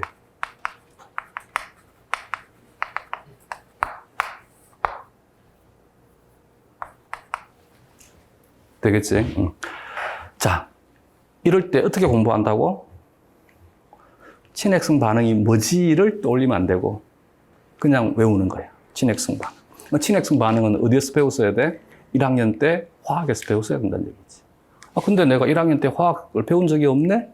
그러면 그냥 그런가 보다 인 거지. 옆에는 선생님이 물어, 야, 친핵성 반응이 뭐야? 그냥 그런 게 있어. 이제 이해가 되겠어? 그러다 보면 그냥 그런 게 있어 라고 하는 것이, 그때 그렇게 말하면 좀 마음에 뭔가 미심쩍음이 남아있잖아. 집에 가서 한번 찾아보겠지. 근데 어설프게 뭔가 아는 척 막 하고 있으면 뭐가 되게 돼? 집에 가서 찾아보지 않겠지, 그지? 차라리 그냥 모르면 모른다. 가장 좋은 것은 난 몰라가 가장 좋은 답입니다. 몰라라고 시인해야지만 뭘 할 것 같아? 공부할 거 아니야. 근데 모른다는 말을 너무 싫어하는 것 같아요. 한국의 대학생들은. 그게 자기를 너무 이제 비하한다고 착각하는 것 같아요. 모르는 것은 그냥 모른다라고 하는 것이 가장 좋습니다. 근데 모르는 것을 모른다라고 하기 싫으니까 뭘 하는 거야? 자꾸 말을 지가 생각해가 만듭니다. 이거일 것 같아. 이거야. 그렇게 자기가 자기에게 거짓말을 하니까 자기가 자기에게 계속 오개념을 주입시킵니다. 그래서 나중에는 한 1년쯤 생물을 공부하다 보면 머릿속에는 오개념만 가득 차 있습니다. 왜 것 같아? 자기가 만들어서 자기에게 주입했으니까 얼마나 소중하겠어. 절대 안 잊어버립니다. 그래서 생각하지 말라는 얘기입니다. 책을 찾아봐야 되는데 그게 아니라 자기가 모르는 것을 숨기기 위해 가지고 계속 자기가 생각해서 뭔가를 만들면 처음에는 자기가 생각해가지고 이렇게 생각했다라고 하는 것을 기억하는데 그 기억이 한 달 가겠어? 두 달 가겠어? 3일이면 잊어버립니다. 그 다음부터는 누군가가 말하다가 되고 그 다음부터는 책에 있다가 돼버립니다. 그래서 절대 자기가 만든 오개념은 절대 지워지지 않습니다. 내 경험이야. 이게 지워지는데 시간이 너무 오래 걸리더라고. 10년은 걸리는 것 같아요. 근데 10년이 지나고 난 다음에 문득 갑자기 그 생각이 또 떠올라요. 자기 것에 대한 애착은 너무 강한 거지. 그래서 처음부터 만들지 않아야 됩니다. 그래서 뭔가를 생각하는 거 아닙니다. 알겠지? 처음에는, 자, 이제부터 이 위대한 세종대왕께서 창제하신 한글로 표기가 된 글자인데 읽었는데 무슨 뜻인지 모르겠다. 첫 번째, 양놈들이나 쪽발이들이 만든 글자를 한글로 표기했기 때문이다. 두 번째, 화학적 개념이나 물리적 개념이기 때문이다. 예를 들게 되면 내 아들 이름은 강태규야. 자, 받아들일 때 어떻게 받아들여? 아, 강태규인가 보다라고 하지 않나? 여기에 왜 강태규지 하는 사람 있나? 강태규를 지금 이해하려고 하는 사람이 있나? 강태규를 형상화시키려고 하는 사람이 있나? 근데 왜 생물학을 공부할 때는 이걸 다 해? 본 적도 없는 동물 이름을 보고 형상화시키려고 합니다. 본 적도 없는 동물에 대해서 이해가 안 된다고 얘기를 합니다. 그렇지 않나? 본 적도 없는 동물 이름을 가지고 따집니다. 그걸 왜 하냐고. 그지? 그럼 처음에는 어떻게 하면 돼? 아, 그냥 생체 내에서 일어나는 친핵성 반응인가 보다. 끝이 알겠지. 근데 내가 친핵성 반응에 대한 뜻을 모르겠어. 생각하는 것이 아니고 뭘 하면 돼? 책 찾아보면 됩니다. 알겠지? 이게 지켜지게 되면 생물은 너무 쉽습니다. 시간도 매우 단축할 수 있습니다. 이게 안 되니까 시간은 시간대로 허비하게 되고 계속 오개념이 쌓입니다. 대표적인 예가 이게 양놈들 습성입니다. 알코올은 무엇을 알코올이라 하지? 하이드록실기를 가지고 있는 물질들을 통칭해서 알코올이라 합니다. 근데 생물학 교재에 나와 있는 알코올은 에탄올을 의미합니다. 양놈들은 이게 습관의, 그들의 일상이니까 누구도 이것에 대해서 어색해하지 않습니다. 근데 우리는 꼭 따지고 듭니다. 아, 책 봐. 알코올 발효라고 나와 있잖아. 근데 니는 왜 에탄올만 만들어진다 그래? 메탄올이 만들어지는 것도 메탄올도 알코올이고, 부탄올이 만들어지는 것도 부탄올 알코올인데, 그렇지 않나? 이게 이렇게 따지는 게 한국 학생들입니다. 왜? 우리는 미국 사람이 아니기 때문에. 미국인들의 단어를 모르는 거지. 그래서 여기에서 오류가 생깁니다. 그래서 생각하지 말자. 그리고 필요한 것은 배우자. 알겠지? 그래서 우리가 공부하는 것은 이걸 배우는 것입니다. 그 양놈들이 말하는 이 책에 적혀있는 알코올이 무엇을 의미하는지를 배우는 것입니다. 알코올의 원리를 배우는 것이 아니고. 이제 우리가 뭘 해야 될지 조금 감이 잡혀? 그래서 그들도 그러면 메탄올도 알코올이고 부탄올도 알코올이야. 근데 만약에 에탄올이 만들어지는 것도 알코올 발효라 하고 메탄올이 만들어지는 것도 메탄올 발효라 하고 부탄올이 만들어지는 것도 알코올 발효라 하게 되면 대화가 단절되지 않을까? 그래서 그들이 에탄올이 만들어지는 것은 알코올 발효라 하되 메탄올이 만들어지는 것은 알코올 발효라고 하지 않습니다. 메탄올 발효라고 합니다. 부탄올이 만들어지는 것은 부탄올 발효라 하지 알코올 발효라 하지 않습니다. 내 말 이제 이해가 되겠어? 또 예를 들게 되면 그러니까 모르니까 자꾸 따지는 거지. 원형질막, 무엇을 원형질막이라 해? 글자 그대로입니다. 개념은 우리를 힘들게 만들기 위해서 그잖아. 미국 놈들이 뭐 할 짓도 없어가지고, 야, 한국 학생들이 이 글자 보면 힘들겠지? 뭐 좋아서 박수 치면서 막 개념 만들고, 그러지는 않을 거 아니야. 그지? 지들끼리 잘 소통하기 위해 가지고 개념 만들지 않았을까? 우리를 힘들게 하기 위해서 만든 것이 아니라? 내 말 이해가 되겠지? 대신, 그럼 미국 놈들이 이 글자를 만들 때, 와, 나중에 한 100년 뒤에 한국의 학생들도 생물을 배울 거기 때문에 그들을 위해 가지고 이해할 수 있도록 개념 만들어줘야지. 그렇게 개념 만들어줄까? 그지? 그래서 개념을 우리 글자로 그대로 받아들이면 안 됩니다. 알겠지? 대신 개념은 어렵지 않습니다. 얘는 말 그대로 원형질의 막입니다. 그럼 원형질, 무엇을 원형질이라 해? 원형질 막, 가장 대표적인 것이 세포막. 그 이외의 원형질은 소포체라든지 핵막이라든지 골지체가 가장 대표적인 원형질인 것이지. 이들의 막도 뭐가 되는 거야? 원형질 막인 거지. 근데 우리 책에 나와 있는 원형질 막은 전부 무엇을 의미하게 돼? 그지? 똑같잖아. 여기가 세포막을 의미하는 거야. 근데 여기다 대고, 아니, 왜 세포막만 원형질 막이냐고. 핵막도 원형질 막이고, 소포체 막도 원형질 막이고, 골지체 막도 원형질 막인데, 그렇다 하더라도 왜 이걸 내인데 따지냐고. 그렇지 않아? 그렇잖아. 이걸 나에게 질문거리가 안 되잖아. 왜? 내가 원형질 막을 정의한 사람이 아닌데 왜 나에게 질문하냐고. 이건 이 저자에게 질문해야 되지 않을까? 미국에다가 메일 보내가지고 니는 교재에다가 왜 원형질 막이라고 적었냐라고 따져야 되지 않을까? 세포막이라고 적어야 되는데 이제 조금씩 들리나? 그래서 이들이 말하는 것은 이 원형질 막은 이것만 말하는 거야. 대신 그래서 이제 표기할 때는 얘는 구체적으로 뭐라고 표기해 주는 거야? 핵막이라고 표기를 해 주는 거예요. 얘는 구체적으로 뭐라고 표기해 주는 거야? 소포체 막이라고 표기해 주는 거야. 얘는 구체적으로 골지체 막이라고 표기해 주는 거야. 똑같은 얘기야.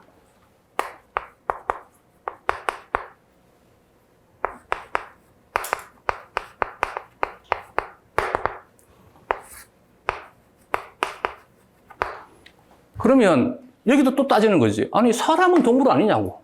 맞아. 근데 철수 보고 만나자마자, 야, 너 동물이야. 그럼 기분 좋아할까? 그지? 근데 동물이야 말 틀린 말은 아니잖아. 이걸 따지는 거지. 아니, 내가 틀린 말 하지 않았지 않냐고. 그지? 근데 그렇다 해서 친구 보고, 야, 넌 동물이야. 넌 짐승이야. 그러면 기분 더럽지 않을까? 내 말 이제 이해가 되겠어? 그래서 이럴 때는 그 사람이 좋아하는 단어를 적어주면 되지 않을까?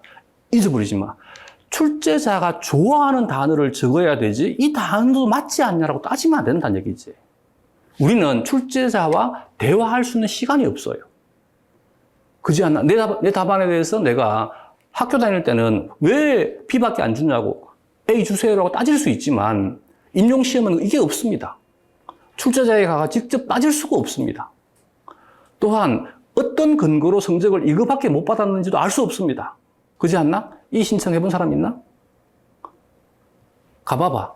자기 성적에 대해서. 뭐만 주느냐면 채점된 것만 딱 보여줍니다. 왜 이렇게 채점된지 이유 없습니다. 그래서 심한 것은 한 문제에 우리 예를 들게 되면 한 문제 4점이잖아. 주관식. 3명이 예전에는 그래서 5명이 했어. 채점을. 그래서 최고점 빼고 최저점 빼고 3명급 평균했습니다. 근데 지금은 이것도 이제 돈이 힘드니까 3명이 채점합니다. 한 사람 4점 줬는데 한 사람 빵점 줬답니다. 실제 사건입니다. 한 사람은 4점을 줬는데 한 사람은 빵점을 줬다고. 자기 성적에 대해서. 그런데도 아무 말 못하는 것이 우리 시험입니다. 그래서 자기가 적은 이게 답이 왜 안 되지? 그잖아. 0점 준 사람이 내가 따지면 이거 뭐 바꿔주겠어? 내 말 이해가 가?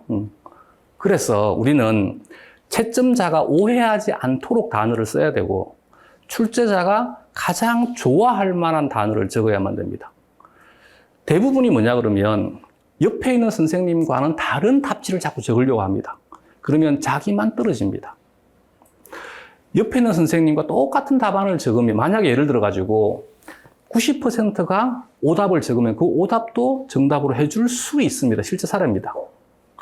예전에 어떤 문제가 있었냐면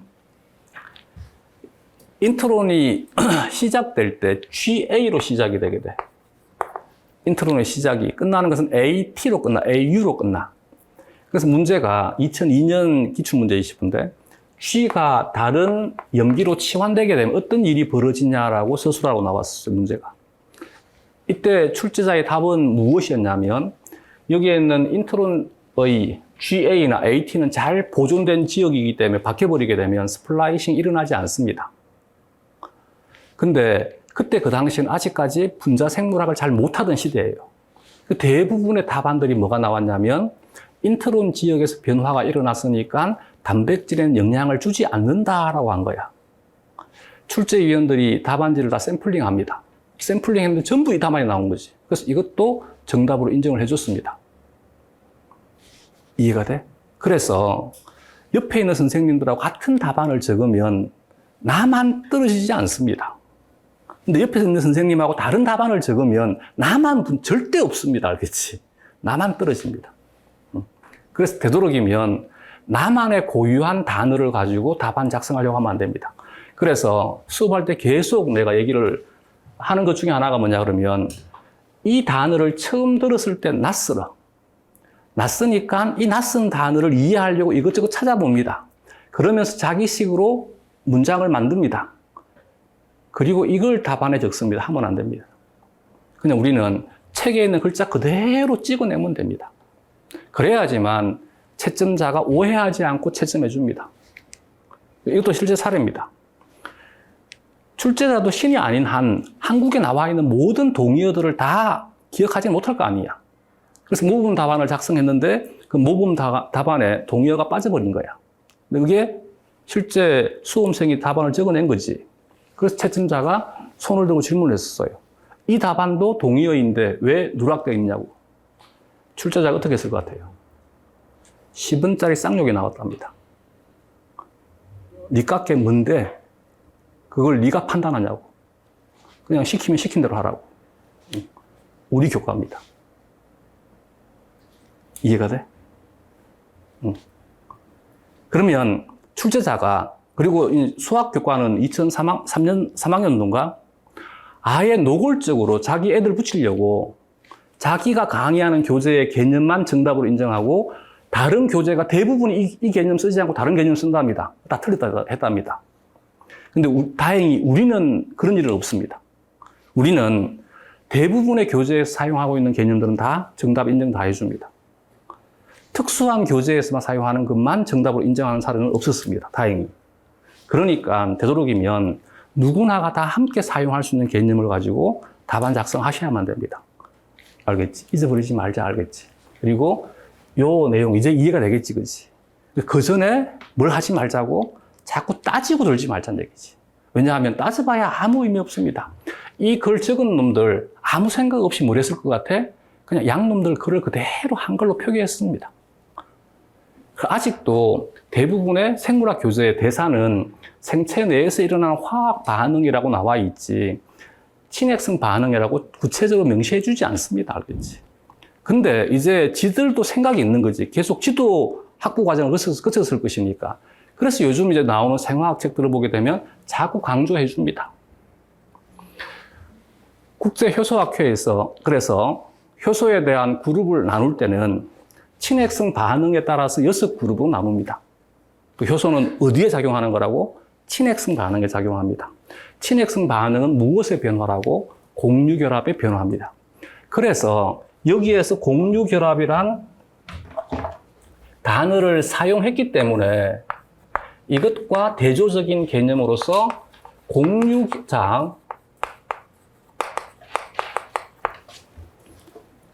한글이지.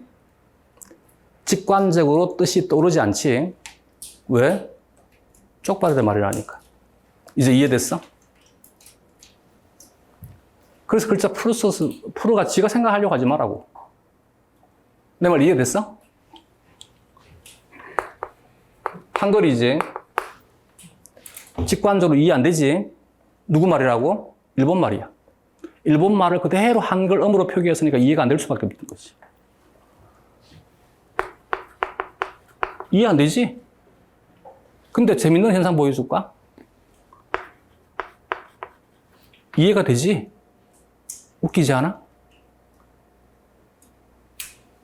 이건 왜 이해가 되지? 그렇지, 익숙하니까. 그잖아, 세포 글자 한번 본 적 있어? 작은 것입니다. 쌀포입니다.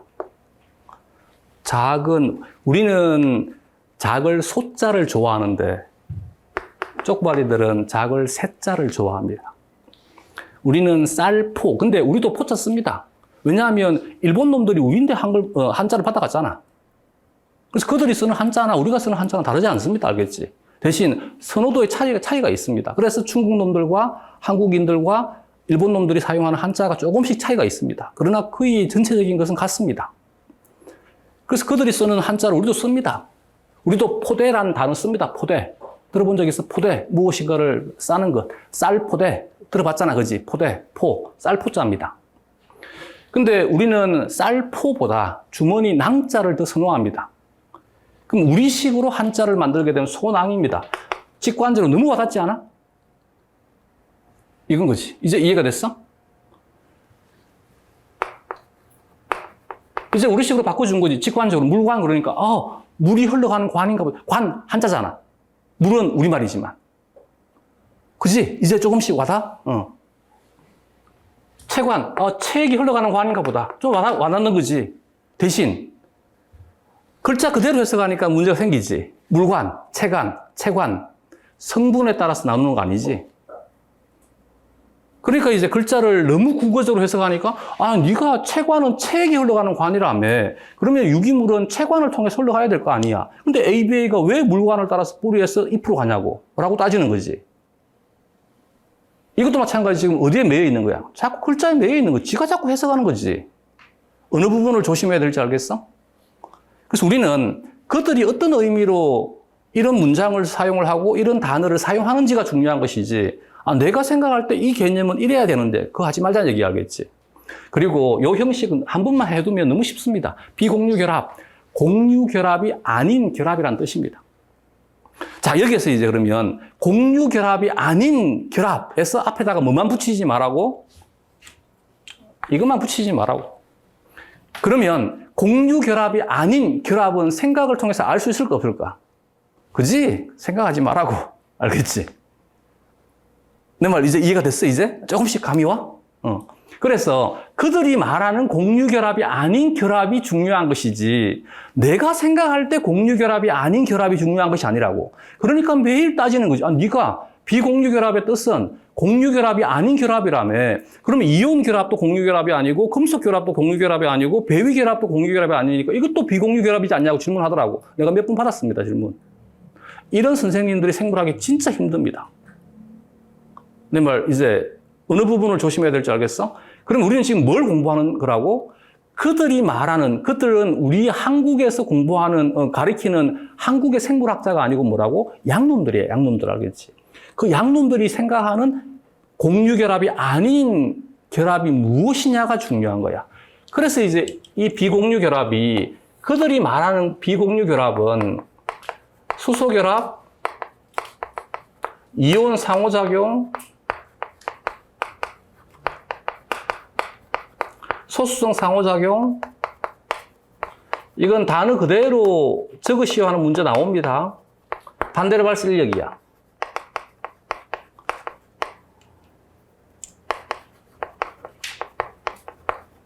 자, 첫 시간이니까 하지 말아야 되는 행위 뭐라고? 이 글을 자기가 해석을 해가지고 여기에 목록에 무엇인가를 더 추가하려고 하지 말라고. 알겠지? 비공유결합이 아닌 결합은 이온결합도 있고, 금속결합도 있고, 배위결합도 있으니까 이것도 적으면 되겠네. 이거 하지 말라고. 책을 보고 대부분의 책에서 말하는 걸 그냥 그대로만 수용한다고. 이 사람들이 말하는 비공유결합이란 이걸 두고 비공유결합이라 했는가 보다라고 우리는 이걸 배우는 거라고. 화학적 원리를 배우는 것이 아니라. 화학적 정 개념은 이온 상호작용입니다. 이온 인터랙션입니다. 근데 우리는 이 이온 인터랙션이 화학에서 다루는 이온 인터랙션과는 차이가 있습니다.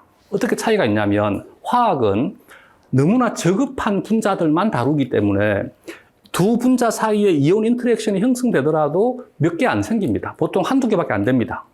근데 우리는 이 이온 인터랙션이 너무 많이 형성되게 됩니다.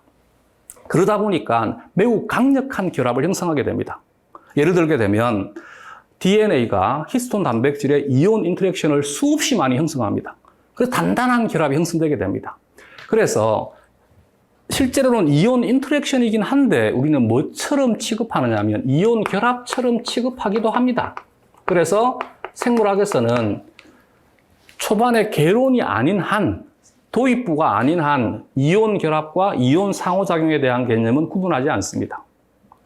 여기서 내가 그럼 답안 작성할 때 어떤 단어를 써야 될까? 뭘 쓰면 돼? 책에 많이 등장하는 거예요. 그래서 이온 결합이라 적어주면 됩니다. 대신 이온 결합이라고 적되 아이온 본드가 아닙니다. 뭐라고? 아이온 인터랙션입니다. 생물학자들은 아이온 인터랙션을 뭐라고 표현했다고? 이온 결합이라고 표현했다는 얘기입니다. 내 말이 이제 이해가 되겠어? 이걸 알아가는 것이 지금 우리가 생물학을 공부해야 하는 것입니다. 수소 결합이 뭐냐? 이온 결합이 뭐냐? 소수성 상호작용이 뭐냐? 반데르발스 인력이 뭐냐를 장황하게 기술하시오 문제 안 나옵니다. 어떤 상황을 주고 이 상황에 이 결합이 무엇인지 단어 적는 것입니다. 그래서 내가 여기에 있는 이 단어에 대한 것을 자세하게 공부해서 좋은 선생님이 되는 것은 언제 하자고? 내년에 하자. 알겠지? 내년에 하자. 올해는 그냥 뭘 하자고. 개념만 외우자. 답안만 작성하자. 알겠지? 순서를 정합시다. 좋은 선생님이 먼저 되고 교원 임용에 합격하기 위해 가지고는 좀 시간이 오래 걸립니다. 되겠지? 수소결합은 그래서 무슨 뜻인지 모르겠다. 그러면 그냥 그대로 받아들입니다. 12페이지에 수소결합이란 극성 분자에 부분 음전하를 띠는 원자와 부분 양전하를 띠는 원자 사이에 도저히 무슨 말인지 모르겠지, 그지? 뭘 하자고? 그냥 그대로 외웁니다. 그대로. 아무 생각 없이. 어떻게 하는지 알겠지, 그지? 물론 이제 첫날이니까 설명은 합니다. 대신 이걸 이제 내가 좀 줄이려고 합니다. 왜냐하면 이렇게 자꾸 물리화학적인 것을 설명하니까 선생님들이 뭘 착각하느냐 하면 나도 강치우기처럼 화학을 공부해야 되고 물리를 공부해야 되는가 보다 착각하고 여기다가 너무 많은 시간을 쓰고 있습니다. 이거 제발 하면 안 됩니다. 알겠지? 물리화학은 하도 질문이 많이 들어오니까 내가 지금 함께 설명을 해주고 있는 거지. 내가 할 일이지 선생님들이 하는 거 아닙니다. 알겠지? 그러면 산소의 경우에는 체외각 전자가 6개가 있습니다. 체외각 전자가 8개가 되면 안정하다는 말은 한번 들어본 적이 있는 것 같지, 그지? 그래서 얘는 8개가 채워지게 되면 안정해집니다. 그래서 공유결합을 수소와 2개를 형성하게 됩니다. 그러면 남는 비공유 전자쌍이 2쌍이 남습니다. 이건 외요가 아닙니다. 얘가 대칭적으로 H가 배열되어 있는 것이 아니라 비대칭적으로 배열되어 있습니다. 이렇게 이제 비대칭적인 구조적인 특징을 가지고 설명을 하되 왜 비대칭적이냐를 따지게 되면 그다음부터 설명 못 합니다. 그래서 이것은 그냥 그 분자에 대한 구조의 고유성입니다. 그래서 이걸 가지고 이제 왜냐고 따져버리니까 자꾸 이상한 생각을 하는 거지. CO2의 경우에는 얘도 마찬가지 탄소에 산소가 2개가 결합했는데 얘는 왜 대칭적이가 돼버린 거지? 그게 아니고 그냥 관찰해 보니까 CO2는 뭐더라? 대칭적인 구조이더라. 물은 뭐더라? 비대칭적인 구조이더라. 근데 이걸 내가 물리도 모르고 화학을 모르니까 자꾸 뭘 하는 거야? 왜를 하는 거지, 왜. 근데 현재는 내가 밑에 강의할 때 물리 교수도 물리학도 이제는 왜 Y의 과목이 아니래요. How래요. 어떻게 과목이래요. 왜 하는 거 아니라고. 그래서 뭐를 착각하느냐 하면 자꾸 뭔가 물음표만 찍으면 위대한 과학자가 된다고 착각하듯이 우리는 배운 거지. 그래서 어릴 때 달걀 품으니까 위대한 에디슨이 된 거지. 달걀 품으면 안 됩니다. 알겠지? 지금 이 시대에. 그리고 그 에디슨은 어릴 때 너무 문제였답니다. 그 문제아일 때 행동이 달걀 품는 것입니다. 근데 어쨌든 노벨상 받았으니까 미화시켜야 됩니다. 그래서 미화시킬 거리를 만들어가지고 달걀도 품는 애가 된 것입니다. 달걀 품는 것이 위대한 노벨상 받게 만든 행동이 아니고 걔가 사춘기 지나면 철들었답니다. 그리고 난 다음에 위대한 물리학자가 되었답니다. 이해가 돼? 모든 것들을 다 물음표 찍는다고 좋은 과학자 되는 거 아닙니다. 알겠지? 되도록이면 물음표만 찍지 말자. 그래서 왜가 아니라 이건 그냥 분자에 대한 구조입니다. 그 다음에 이제 생각을 해보는 거지. 물론 이것도 우리 시험과는 무관합니다. 얘는 전기 음성도가 큽니다. 얘는 수소는 전기 음성도가 작습니다. 전기 음성도가 크니까 얘가 전자를 산소에게 빼앗깁니다. 이때 완전하게 빼앗기는 것을 이온화라 합니다. 완전하게 빼앗기지는 않았는데 빼앗긴 상태를 부분 전하라 합니다. 그래서 완전하게 빼앗기지 않은 상태가 되게 되면 전자 구름이 산소 쪽에 쏠립니다.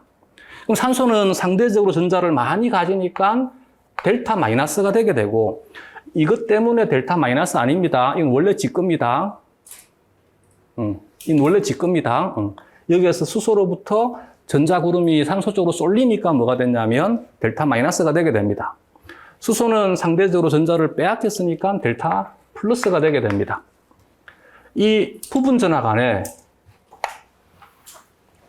여기에 또 다른 물 분자가 인접하게 되면 여기에 있는 델타 마이너스와 이 델타 플러스 사이에 정전기적 인력이 형성되게 됩니다. 이 정전기적 인력을 수소결합이라 하자라고 단어를 약속을 한 것이지 진리가 아닙니다. 알겠지? 근데 얘가 이제 완전하게 빼앗겨버리게 되면, 그러면 얘는 OH-가 되게 되고 얘는 H+가 되는 거지.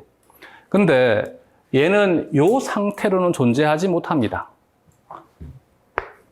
H3 O+인 상태인 거죠. 앞으로 우리 교재에 나와 있는 H+는 전부 H3 O+인 상태입니다. 알겠지? 이 상태가 되는 것을 뭐라 한다고? 이온화라는 것입니다. 얘는 이온입니다. 이온. 얘는 뭐라고? 부분 전하가 되게 됩니다. 그러면 여러분들이 가장 잘 아는 것이 Na+와 Cl-인 거지. 이때 이 플러스 전하와 마이너스 전하 사이에서도 뭐가 생기느냐 하면 정전기적 인력이 생깁니다. 이 정전기적 인력을 아이온 인터랙션이라 합니다. 이온 상호작용이라 합니다. 그러면 이온 상호작용이 무엇인지, 수소결합이 무엇인지는 정리가 될까? 이걸 글로 적으시오 안 할 것이니까 요 그림 보고 부분 전하 사이에서 결합이 일어나게 되면 뭐라고 적어주면 된다고? 수소결합이라고 적어주면 되고, 두 이온 사이에서 인력이 형성되게 되면 뭐라고 적어주면 된다고? 이온 인터랙션이나 혹은 이온 상호작용이라는 글자를 적어주면 됩니다. 알겠지? 이걸 연습하시면 됩니다. 이 글자 풀어가지고 설명하는 거 연습할 필요 없습니다. 알겠지? 또한 원리 설명할 필요 없습니다. 다음, 또 조심해야 되는 행동. 그러면 이게 이제 이 기계가 너무 성능이 뛰어나서 문제입니다. 그래서 그냥 고등학생처럼 공부하면 오히려 임용되기 더 쉽습니다. 근데 이게 지적 능력이 너무 뛰어나가지고 이게 문제가 생겨버린 거지. 어떤 문제가 생기느냐 하면, 아니 그러면 왜 니는 이것만 강의해? 여기에 물이 있고 여기에 Cl-가 있으면 여기 델타 플러스고 여기가 마이너스가 되는 것이니까 이들 사이에서도 정전기적 인력이 형성되지 않냐고.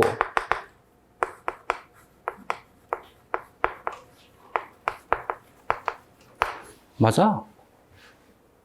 근데 너는 왜 강의 안 해? 내 맘이야. 이제 이해됐어?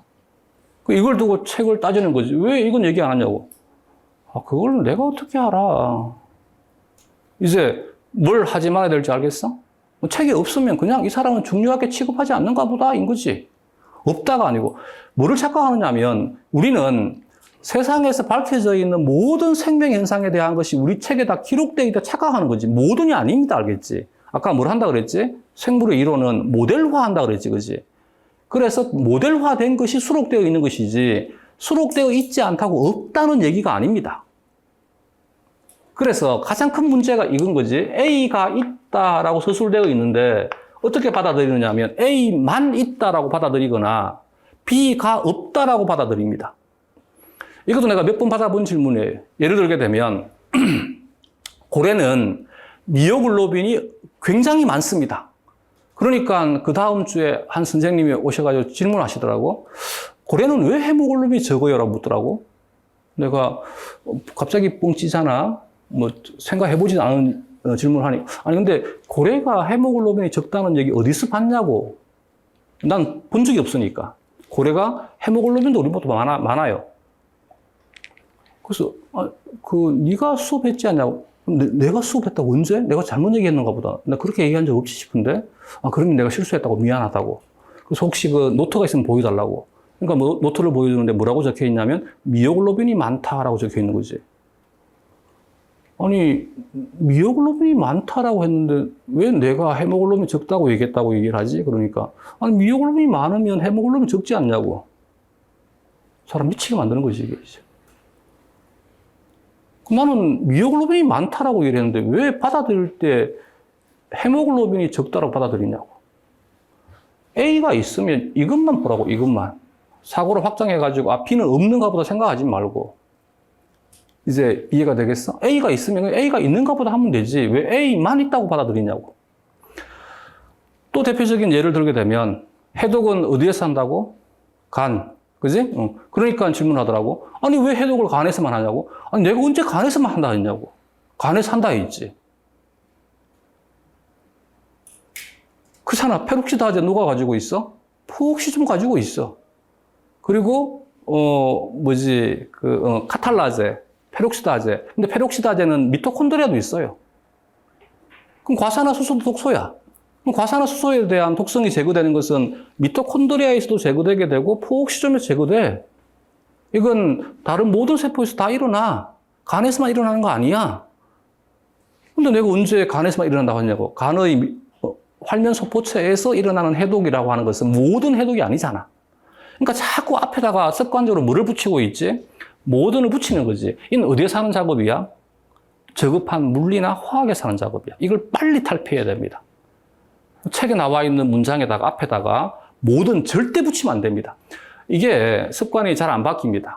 그래 지금부터 할 때 필기할 때다가 의도적으로 계속 적습니다. 모든 아니야, 모든은 아니야, 모든은 아니야, 모든은 아니야.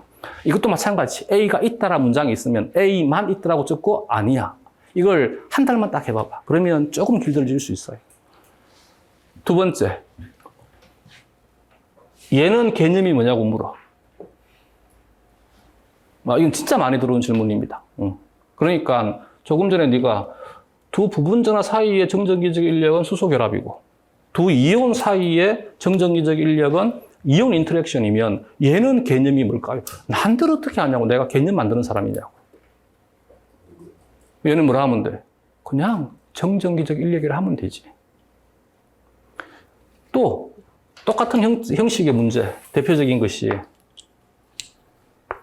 여기 나트륨만 들어옵니다. 이럴 때 이 수송 단백질을 뭐라 하지? 나트륨 채널이라 합니다. 나트륨 통로라 합니다. 수송 방식을 뭐라 하지? 촉진 확산이라 합니다.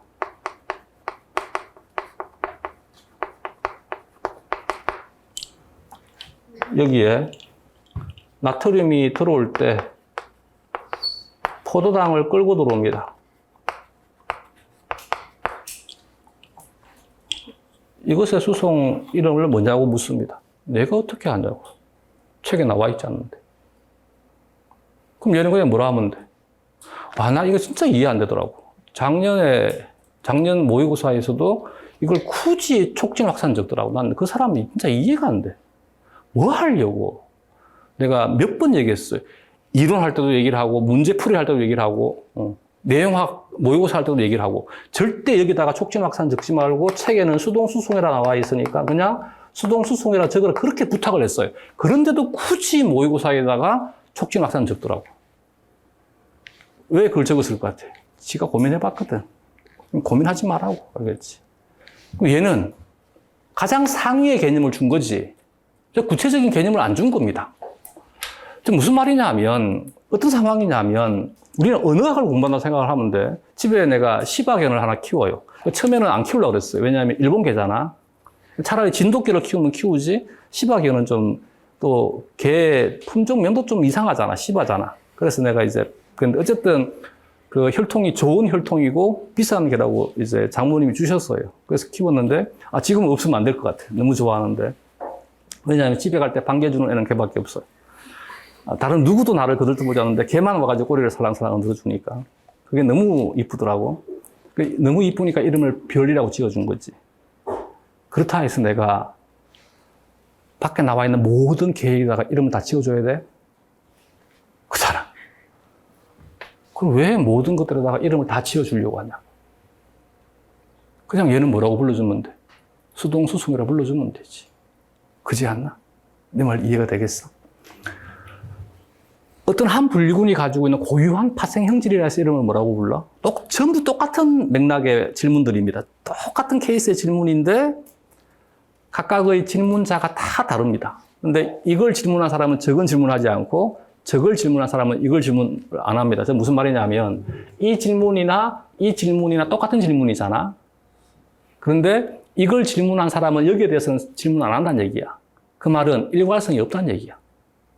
이걸 질문한 사람은 이건 질문 안 한다는 얘기야. 그 말은 일관성이 없다는 얘기야. 왜? 익숙하니까 질문하지 않고 익숙하지 않으니까 질문하는 거지. 고민해보지 않았으니까 질문하지 않고 고민해봤으니까 질문하는 거지. 그럼 우리는 뭘 안 하면 돼? 고민 안 하면 되겠지. 두 번째는 뭘 하자고? 익숙해지면 되겠지. 또 똑같은 질문입니다. 하나의 분류군만 가지고 있는 파생 형질이라 해서 고유 파생 형질이라 합니다. 그러니까 질문합니다. 하나의 분류군만 가지고 있는 원시 형질이니까 고유 원시 형질을 하면 되냐고. 그걸 나인데 물으면 어떡하냐고. 내가 개념 만드냐고. 고유 원시 형질이란 단어는 사용하지 않습니다. 이해가 돼? 왜? 분류학적 가치가 없으니까. 그래서 이건 이렇게 하고 저건 저렇게 한다고 해가지고 그것에 대해서 너무 집착해서 우리가 개념을 만들려고 할 필요 없습니다. 그래서 내가 처음 시작할 때 뭐라고 했지? 우리는 생명 현상을 연구해서 생물학을 정립하기 위해서 이 자리에 온 거 아닙니다. 알겠지? 그들이 어떻게 정립했는지를 우리는 배우러 온 것입니다. 알겠지? 이것만 잊어버리지 말자. 그러면 너무 쉽습니다. 마찬가지, 이 소수성 상호작용도 마찬가지. 이것도 우리가 답안지에다 적는 것은 소수성 상호작용에 대한 설명을 장황하게 적는 것이 아니라 이런 어떤 상황에 대한 것을 알려주게 되면 거기에 소수성 상호작용이라고 하는 단어만 적을 수 있으면 됩니다. 대략적인 값만 잡으면 됩니다. 이것도 마찬가지 소수. 자, 한글이지. 근데 직관적으로 무슨 말인지 모르겠지. 뭐라고? 쪽팔리는 말이야. 근데 그들과 우리가 같은 한자를 쓴다. 느껴지지? 이건 좀 그나마 좀 직관적으로 조금 와닿지, 그지? 친수. 물과 친하다는 뜻이잖아. 우리가 쓰는 한자로 구성되어 있습니다. 와닿지 않지? 그잖아. 순서 바꿔버리니까 너무 쉽게 와닿지? 그래서 우리가 전부 일본말 가지고 공부하니까 잘 와닿지 않아. 해당. 뭐가 해당이지? 거지. 분해된다, 당이. 너무 쉽지 않아. 개념은 우리를 괴롭히려고 만드는 거 아닙니다. 대신 일본 놈들이 우리를 고려해서 지들 말을 이렇게 안 적어줍니다. 왜? 만약에 일본 놈이 글라이콜리시스를 당 분해 과정이라고 번역을 해버리게 되면 한국 학생들은 쉽게 공부할지 모르겠지만 일본 학생들은 공부 제대로 못합니다. 그래서 그들 학생들에게 편하게 개념을 만들어준 거지. 이걸 그대로 그냥 가져와가지고 한글 음을 차용해서 기록한 것 뿐입니다. 그렇기 때문에 항상 근데 우리가 일본어를 공부한다 생각해봐봐. 일본어를 우리 뜻에 맞게끔 일본어 단어를 자꾸 바꾸면서 일본어를 공부하게 되면 일본어가 대화가 될까 안 될까? 그지? 응. 같은 원리입니다. 그러니까 그냥 그대로 수용하는 것입니다. 소수성은 물로부터 배척당하는 것입니다. 물로부터 배척당하다 보니까 지들끼리 모이는 것을 소수성 인터랙션이라 합니다. 근데 물론 이제 이것도 마찬가지지. 내가 또 했던 얘기 중에 하나가 뭐냐 그러면 진리를 다루는 거 제발 아닙니다. 알겠지? 무슨 말이냐면 그럼 생물학에서는 아직까지 화학적으로 뒤떨어질 수밖에 없어요. 화학이 발전하면 이것을 수용해가지고 우리는 생물학에다가 인용하는 것입니다. 그러면 유기화학은 현재 어디까지 와 있냐면 소수성 물질들 간의 인력이 밝혀져 있습니다. 소수성 인터랙션은 소수성 물질들 간의 인력이 아닙니다. 얘는 물로부터 생물의 수준은 어느 수준이냐면 물로부터 배척당하기 때문에 모이는 것이 소수성 상호작용입니다. 근데 이제는 실험적으로 소수성 분자들 간에 끌어당기는 인력이 존재한다는 것이 지금 서서히 밝혀지고 있고 아직까지 정론은 아니지만 정론화되고 있는 것이 지금 유기화학입니다. 이걸 이제 내가 예를 들어가지고 유기화학에 너무 심취해가지고 학부 때 유기화학을 들었는데 해필이면 그 유기화학 교수가 이런 얘기를 해버린 거지. 이게 강하게 뇌리에 꽂히게 되면 여기다가 막 써먹으려고 합니다. 이거 조심해야 됩니다. 예를 들게 되면 생물에서는 필수 지방산이 그래서 내가 이제 내 아들하고 얘기할 때 이런 부분도 힘들더라고. 생물에서 필수 지방산은 리놀레산, 리놀렌산이야. 알겠지? 근데 우리 아들은 식품영양학과야. 식품영양학에서 그 필수 지방산은 리놀레산, 리놀렌산, 우리도 배울 때는 아라키돈산 너가 배웠습니다. 근데 내가 이걸 이제 우리 아들인데, 야, 아라키돈산은 이제 우리 몸에서 만들어지니까 필수 지방산 아니야. 우리 아들 시험 칠 때 틀리겠지, 그지? 이게 학문이라고, 진리가 아니라고. 그래서 우리가 배우는 것을 자꾸 진리라고 착각하면 안 된다고. 내 말 이제 이해가 되겠어? 그래서 여기서 말하는 소수성 인터랙션은 아직까지 생물학에서는 얘는 물로부터 배척당하다 보니까 모이는 것이 소수성 인터랙션입니다.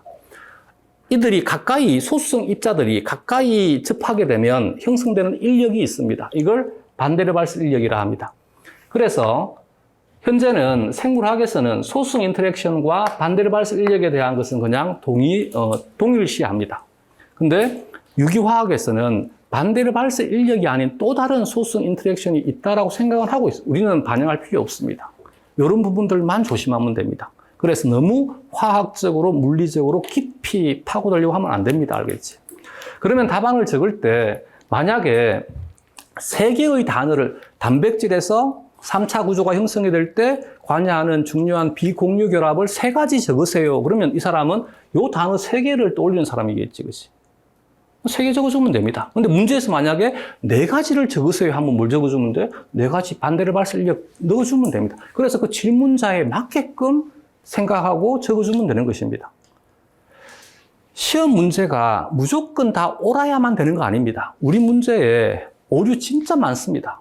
예를 들게 되면 최근의 문제 중에 뉴클레오점의 폭을 11나노메타, 난 그 얘기, 그 문제 처음 봤습니다.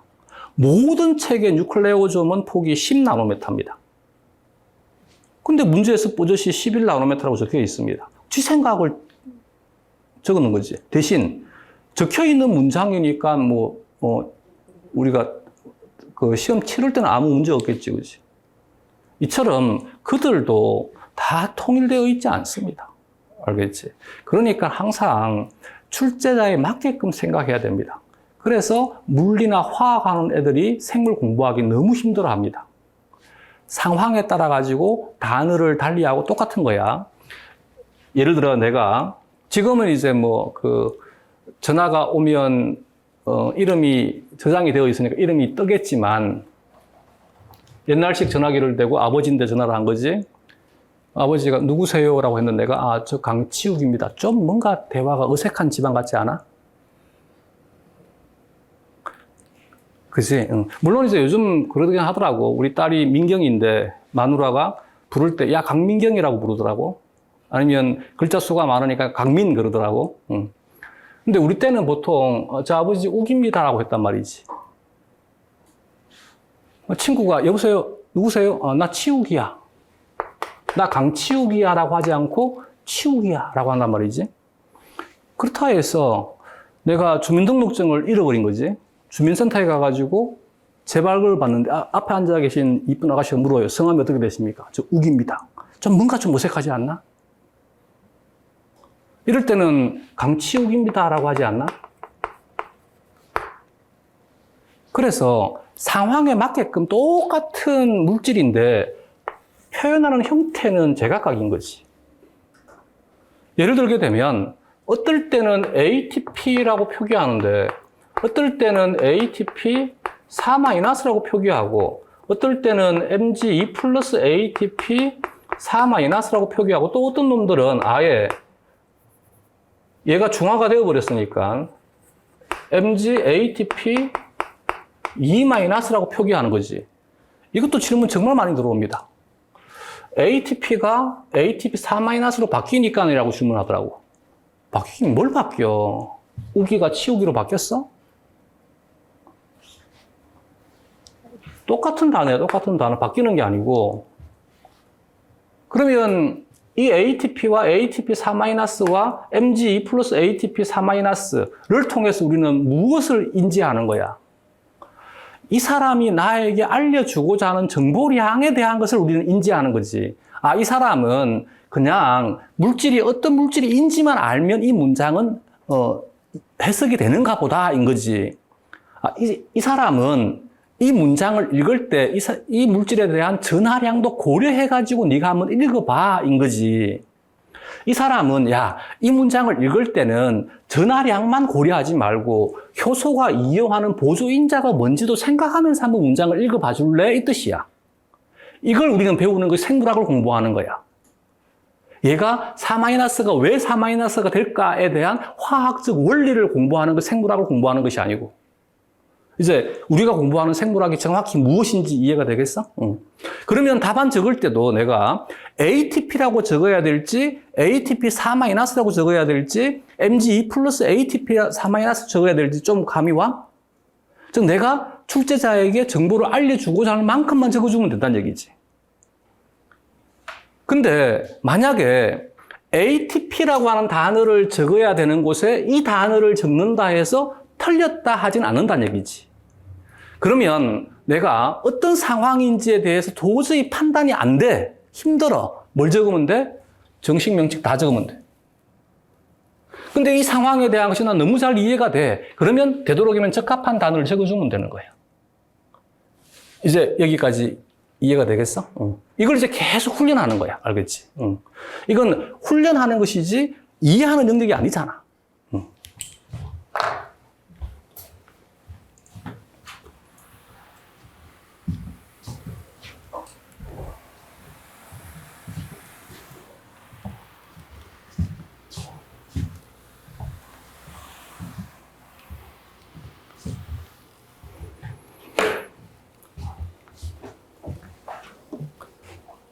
마찬가지 13페이지에 이것도 마찬가지 단어 중심으로 문제가 나오는 것이니까 단어에 대한 계략적인 것을 알고 있으면 되는 것이지 장황하게 뭔가를 적으려고 할 필요 없습니다. 그리고 만약에 적으라 한다 하더라도 책에 있는 거 그대로 적어주면 돼. 비공유 결합에 의해 형성되는 인력이 같은 분자 사이에서 형성되게 되면 응집이라 합니다. 힘은 응집력이라 합니다. 비공유 결합에 의해서 인력이 형성이 되되 다른 분자 사이에서 형성되게 되면 부착 혹은 흡착이라 합니다. 힘은 흡착력, 부착력이라 하면 됩니다. 그럼 둘의 차이점은 뭐야? 어디가 귀에 들어와야 돼? 다르냐? 같으냐? 같은 분자 사이에서 형성되는 것은 뭐라고? 응집. 다른 분자 사이에서 형성되는 것은 뭐라고? 부착. 그지? 일반 화학 실험 시간에 시험 문제, 요즘도 시험 치는지 모르겠다. 자주 등장하지 않나? 이런 그림을 주고 이 부분 왜 만들어졌지? 응집량. 얘는 물 분자들 간에 이런 실린더에 물을 넣었는데 물이 이렇게 보여? 그래서 실린더 읽는 방법 일반 생물학 실험 첫 시간에 배우지 않나? 여기는 어떤 힘 때문에? 흡착량 혹은 부착량. 얘는 물 분자와 유리 분자 사이의 비공유 결합에 의한 인력. 얘는 물 분자들 간의 인력. 이걸 응집 혹은 흡착이라 하더라. 다음 13페이지에 친수는 물과 친하다는 뜻이고, 이때 물과 친하다라고 해가지고 이걸 그대로 국어제로 서술하면 안 돼. 친수성은 뭐지? 물에 용해되는 성질을 친수성이라 하는 것이지. 소수성은 물에 용해되지 않는 것. 그래서 특히 유기용매에 이제 용해가 되는 것들을 소수성이라 합니다. 양친매성은 여기서 이제 착각하면 안 돼. 친수성에 대한 성질을 가진다 해서 소수성에 대한 성질이 없어야만 되는 거 아니지. 소수성에 대한 성질이 있다 해서 친수성에 대한 성질이 없어야만 되는 거 아니지. 친수성에 대한 성질도 가지고 있으면서 소수성에 대한 성질도 가질 수 있는 것이지. 이걸 뭐라 하는 거야? 양친매성이라는 것이지. 얘는 매는 용매라는 뜻이고 양은 두교라는 뜻이야. 친은 친하다는 뜻이야. 두 가지 용매에 다 친하다는 뜻이야. 두 가지 용매에 다 용해될 수 있는 성질을 양친매성이라 합니다. 이 교재는 아니니까 다행인데, 친수성과 수용성은 물론 정의하는 바는 다르지만 동의어로 취급해도 됩니다. 그잖아. 내가 친수성이라 하고 설명은 뭐라고 설명이 되어 있지? 물에 용해되는 성질이라고 나와 있잖아. 물에 용해되는 성질은 뭐야? 수용성인 것이지. 친수는 물과 친하다는, 물에 대한 친활이 크다는 뜻이지, 그지? 소수성은 동의어가 지용성입니다. 와, 네가 유기용매라면 기름이지 않냐고. 이게 이제 기름이 유기용매입니다. 알겠지? 그 지질은 유기용매에 녹는 것들을 다, 용해되는 것들을 다 뭐라 하는 거야? 지질이라 하는 것입니다. 특히 일반 생물학 교재에 이 오류가 많습니다. 극성과 비극성은 동의어가 아닙니다. 알겠지? 극성 부위가 많아지게 되면 수용성에 대한 성질이 커지는 것은 사실이지만 수용성과 극성은 동의어가 아닙니다. 비극성 부위가 많아지게 되면 지용성에 대한 성질이 커지는 것은 사실이지만 비극성과 지용성은 동의어가 아닙니다. 알겠지? 그래서 나중에 그 생명과학 캠벨 책 볼 때 극성, 비극성은 전부 뭐로 바꿔주면 되느냐면 수용성, 지용성으로 바꿔주면 됩니다. 그리고 개념을 적을 때 이들도 얼마만큼 이 어떤 논리가 없냐면 대부분의 책을 보면 친수성이라고 나와 있는데 소수성 대신에 지용성이라고 나오지. 친수성 분자, 지용성 분자. 또 예를 들게 되면 이 책도 마찬가지, 다른 책도 마찬가지, 엽록체라고 나와 있는데 미토콘드리아라고 나와 있지. 얘는 일본말을 한글음으로 표기했는데 얘는 또 영어를 발음 기호로 한글음으로 표기한 것이지, 그지? 이게 논리적으로 맞으려면 엽록체를 쓰면 여기는 뭐를 적어야 돼? 일본말 적어야 될 거 아니야. 사립체입니다. 미토콘드리아를 적으면 여기는 뭘 적어야 돼? 클로로플라스트라 적어야 될 거 아니야.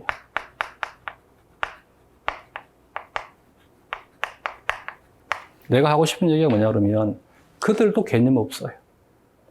그러니까 개념에 너무 집착할 필요 없습니다. 그리고 그들이 선호하는 개념에 대해서 그냥 따라주면 되는 것입니다.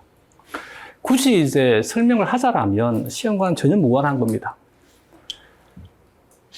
이건 식물학자들이 사용하는 개념이고 이건 식물학자도 사용을 하고 동물학자도 사용을 하되 식물학자들은 사립체라고 씁니다. 근데 과 통합이 되면서 동물학과와 식물학과가 통합이 되어 생물학과로 통합이 되는데 동물학자들이 훨씬 더 많습니다. 그래서 식물학 개념들이 동물학 개념에 대부분 다 흡수가 되어버리게 됩니다. 예를 들게 되면 우리는 따로 배웠어요. 식물세포학을 할 때는 딕티오좀이라고 답을 적어야 됐어요. 근데 동물 형태학, 동물 세포학을 답안을 적을 때는 골지체라고 적어야 됐어요. 식물 세포학 시간에는 극모라고 답을 적어야 돼요. 동물세포학 시간에는 중심체라고 답을 적어야 돼요. 근데 지금은 극모란 단어나 빅티오좀이라는 단어는 사장되었습니다. 뭐가 되어버렸냐면 다 흡수가 되어버렸습니다. 근데 얘는 흡수가 될 수가 없었는 거지. 왜? 동물세포에는 존재하지 않는 것이니까. 그래서 그대로 이 흔적이 남아있는 것입니다. 그래서 이처럼, 근데 이런 것뿐 아니고 비단, 나머지도 마찬가지입니다. 보면, 아직까지 한국에 정착되어 있는 생물학 자체가 없습니다. 그걸 보면 일본은 그런 것들은 참 잘 되어 있어요. 얘네들은 외래어가 들어오게 되면 바로 자국화 시켜버립니다. 그래서 이제 통일된 사전을 통해 가지고 개념을 확립을 시켜줍니다. 우리는 이게 없는 거지. 그래서 나중에 생물학 사전, 근데 사전은 한 권 정도는 있어야 돼. 생물학 사전은 나중에 한번 보면 사전에 동의어들이 다 나열되어 있습니다. 무슨 말이냐면 어느 하나를 선택을 못 하겠다는 얘기지. 즉, 이 계파 간에 통일되는 것을, 즉, 갈등이 심해가지고 오히려 이 나중에 이제 보면 알겠지만 시간 되면 혹시 캠벨 책만 하더라도 지금 11판인가? 12판인가? 10판, 11판, 12판 개념이 다 다릅니다. 번역할 때 번역 저자가 바뀌어버리게 되면 오히려 저 사람이 번역하는 단어를 일부러 다른 단어로 바꿔버립니다. 그게 한국의 실정입니다. 그렇기 때문에 너무 개념에 대해 집착하면 안 됩니다. 이 개념은 맞고 저 개념은 틀리고 그러지 말고 알겠지. 많이 쓰는 단어. 대신 그 캠벨 책에 나와 있는 단어 너무 신뢰하면 안 됩니다. 그게 기준이 아닙니다. 알겠지? 어디에서 많이 보는 걸 적어야 돼? 전공에서 많이 보는 걸 적어야 됩니다. 예전에는 답안 적을 때 초창기에는 이게 교원 임용이 이제 정식 이 시험으로 이제 된 게 97년인가 그래요. 97년인가 98년인가. 그때는 처음에는 객관식이었습니다. 그러다가 이제 2000년으로 와가지고 주관식으로 바뀌게 됩니다. 이때는 되도록이면 중등 교과 과정에 나와 있는 한글만 답안에서 적도록 자꾸 이제 유도를 했었습니다. 지금은 한글을 적든 영어를 적든 이것 때문에 뭐 틀렸다라고 하지 않습니다. 생물교과에서는. 왜냐하면 생물학 자체가 그잖아. 뭐 영어 시험 치는 답안에다가 한글로만 적으면 말이 안 되잖아. 생물학 자체가 한국의 학문이 아니기 때문에 영어를 적어도 아무 문제 없습니다. 그래서 한글 개념 어떤 것을 적을지가 고민되면 자기에게 익숙한 개념을 적고 괄호 쳐가지고 소괄호 속에다가 영어를 적어주면 됩니다. 그러면 아무 문제 없을 것입니다. 그럼 개념 어떻게 사용하는지 알겠지, 그지? 응. 13페이지에 그냥 간단한 기본적인 상식. 양친매성 입자는 물의 용해가 되는 형태가 세 가지 형태가 있더라. 하나는 친수성인 영역이 물의 용해가 되면 소수성인 영역은 물로부터 배척당하니까 친수성이 물 쪽에 소수성이 물 바깥쪽으로 배열되게 되면 물 표면에 막을 형성할 수 있는 것이 양친매성 입자입니다. 이게 이제 양친매성, 흔히 다른 말로 디터전트라는 것이 세제, 비누를 또 올리면 돼. 그래서 비누를 물에다가 풀면 막을 형성하잖아. 혹은 이렇게 이제 친수성이 바깥쪽에 그림이 좀 잘 안 보여. 책에 있는 그림 보자. 안쪽에 소수성이 배열되게 되면 작은 지방 방울이 만들어질 수 있습니다. 이와 같은 것을 미셀이라 합니다. 얘는 두 층으로 배열이 되게 되면 이쪽에도 용액 물이 있고 이쪽에도 용액 물이 있습니다. 그래서 이 물과 이 물을 격리시킬 수 있는 막을 형성할 수 있습니다. 이게 세상에 등장함으로써 무엇이 가능하게 되는 거야? 생물의 탄생이 가능하게 된 거지. 처음에는 단순한 양친매성 입자들이 단순하게 두 층으로 배열되어 가지고 막을 형성했는데 시간이 계속 지나면서 이 내부의 용액이 외부의 용액과는 다른 성분으로 발전하게 된 것입니다. 이게 이제 대사 활성을 획득함으로 인해서 무엇이 되게 된 거야? 생물로 진화가 되게 된 것입니다. 13페이지 그림 1-3에 있는 것은 참고하자. 각자가 한번 보고 이해 안 되면 그냥 넘어갑시다. 14페이지부터는 좀 끊었다 갑시다. 오늘은 내가 오리엔테이션 겸 해가지고 이것저것 여러 가지 얘기를 하겠습니다. 그리고 대신 다음 시간부터 되도록이면 얘기를 줄이도록 노력하겠습니다.